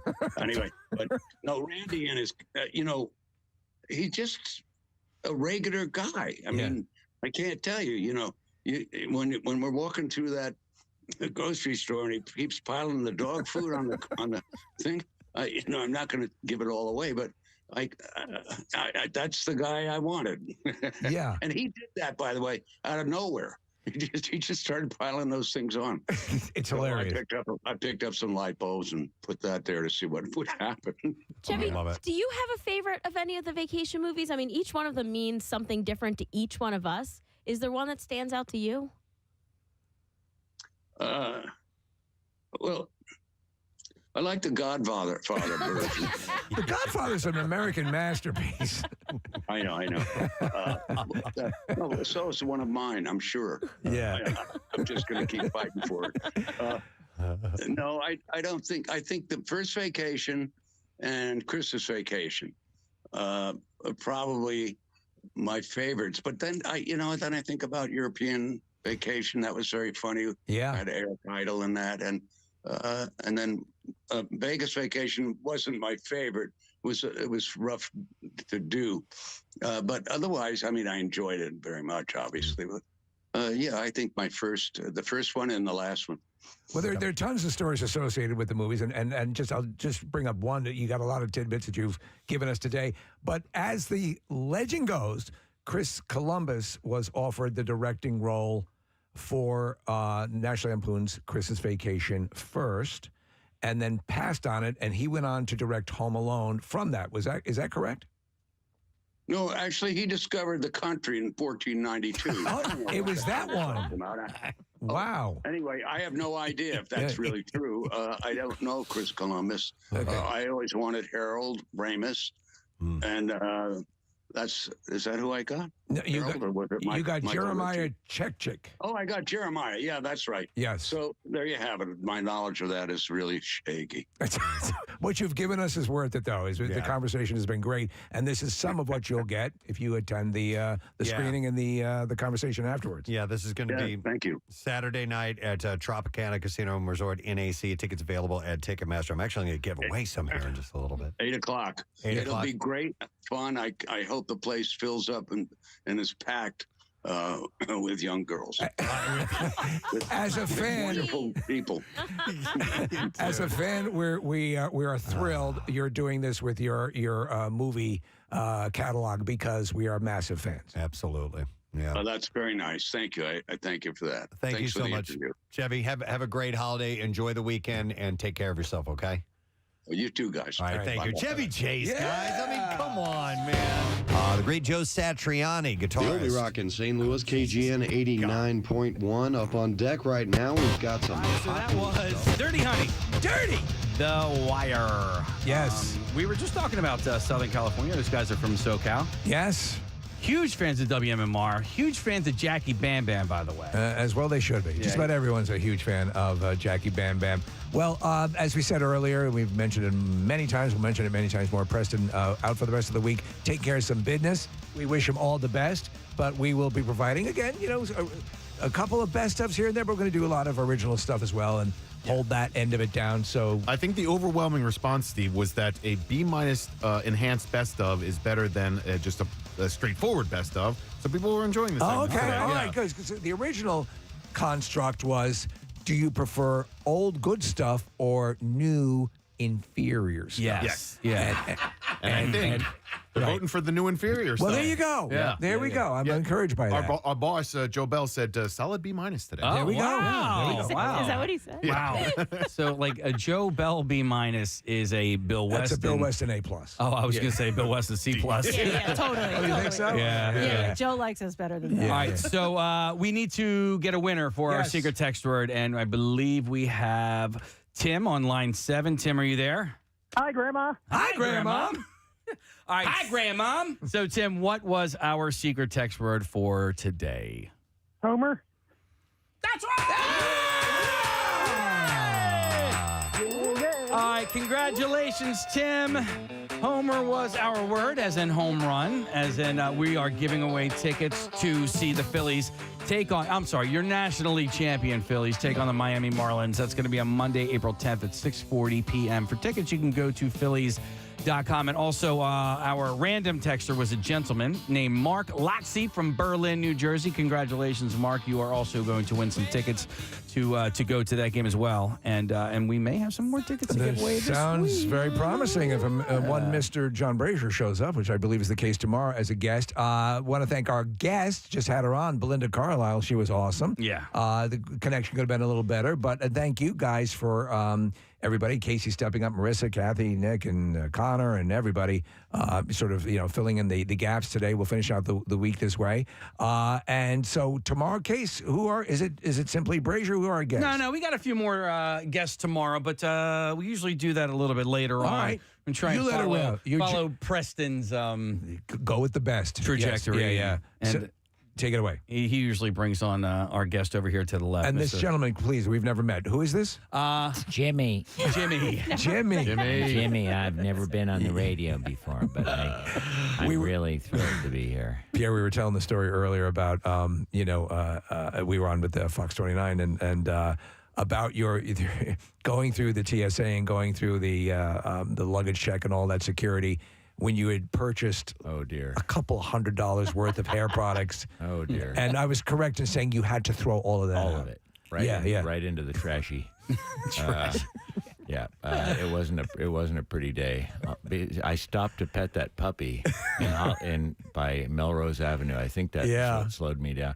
Then I got an orange slush, and then I got a couple of different things, and I got distracted. And the LA airport is crazy. It's absolutely crazy. It's this oval, and I think I was on American, which was the farthest end of the oval from the rent-a-car place, and it's just like, anyway. And there you go. Well, we learn from those mistakes. So what's on the show today for you? Well, we need to do the letter, though, first. Okay, we can do that. Preston and Steve on 93.3 WMMR. Now, what am I? letter?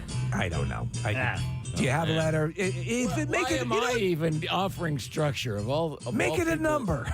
Yeah, Inmates running the asylum, man. Yeah, I like it. All right, today the show is brought to you today by the letter A, is in always. All right, so add that. That is our third letter. And I'll always remember that letter comes before what's on the show today. That's right.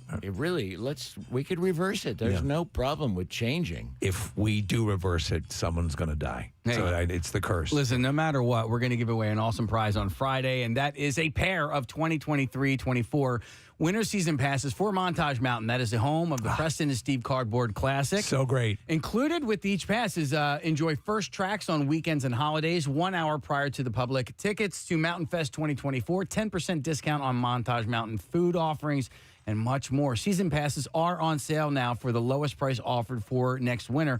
with payment plans available and price to go up on April 2nd. So you want to visit montagemountainresorts.com to get yours today. Sponsors, do we do now? Yeah, we could do sponsors. Do sponsors, right now. then I'll ask this gentleman what's on his show today. All right, so today, the Preston Steve is brought to you by Dunkin'. The Preston Steve Show runs on Dunkin', as well as Acme Markets, fresh foods, local flavors. And it's brought to you by J-Dog Junk Removal, veteran-owned. Visit jdog.com. Excellent. So, what is on this show today? We've been waiting with bated breath. I'm sure you have. We'll have Queen and Adam Lambert tickets for the show goes on sale on Friday. We've got workforce blocks of Ramones. And for Perry's birthday, a block of Jane's Addiction and a block of Soundgarden. You're a thumbs up for Adam Lambert, right? Oh, yeah. Yeah. Solid. I saw the Paul Rogers tour, and I questioned whether they could pull that off, and I thought they did. But then when it was announced they would continue a few years later with Adam Lambert, no one can replace Freddie, nor do they attempt to replace Freddie. But if anyone was capable of standing up and stepping into that role, it's him. And he's got the sachet. He's got the vocal abilities too. And they've been doing this thing during Bohemian Rhapsody, where he sings along on the screen to Freddie. Wow. It's really cool. I watched the American Idol season that he was on, and I wasn't a fan of his, but I do have to give him credit because when you go in to fill those shoes, the Freddie Mercury shoes, that is a daunting task. And it is so hard to be yourself. Without looking like a low-rent impressionist. Yeah. So you got to make it your own. Yeah. And that's what he does. Yes. So that's cool. I've never seen them. I'm debating whether I go see them. I think it's a very good show. So, I saw them with Freddie twice, and it doesn't compare to that. Yeah. But yet, if their intention, and they even got Freddie's mother's blessing, their intention is not to replace Freddie or to try to think that they're without him. It's more to just keep that music alive. Right. So. All right. Well, awesome. We will be listening. And tomorrow on the showcase that we mentioned, it's just we have John. Not just. Well, no. We actually have the greatest appearance of all time. Well, no, we have a lot of things going on tomorrow. We do have a lot of prizes that we have not given away just yet. So I'm going to try and do a nice blowout tomorrow. But we are going to have Brian Propp stopping by. Excellent. He's got a cool little charity event going on with Headstrong Foundation this weekend that he's going to promote. John Brazier, you had mentioned, he's going to be in studio. As well as comedian Liza Traeger. And we've had her in the studio before. Great. It's been a little while since we've had her in before, but that is all that is happening tomorrow morning. And Brazier is bringing along a 4-pack of tickets to the Phils game on Sunday. It's the 105 game, pregame 2022 National League Champions ring ceremony. So 4-pack of tickets for that game on Sunday. And Kathy? Don't forget to go to PrestonandSteve.com. You can sign up for Kathy's Cuts. It's Monday, May 1st at Gravity Hair Salon in Ambler and Vibe Salon in Mount Laurel. All of the details on the website. All right. We'll see you tomorrow. Thanks for listening. And do we do Ray John? Ray John! In Preston's honor, we do Ray John. All right, Ray John. We'll see you tomorrow. Keep the nooch. Keep the nooch.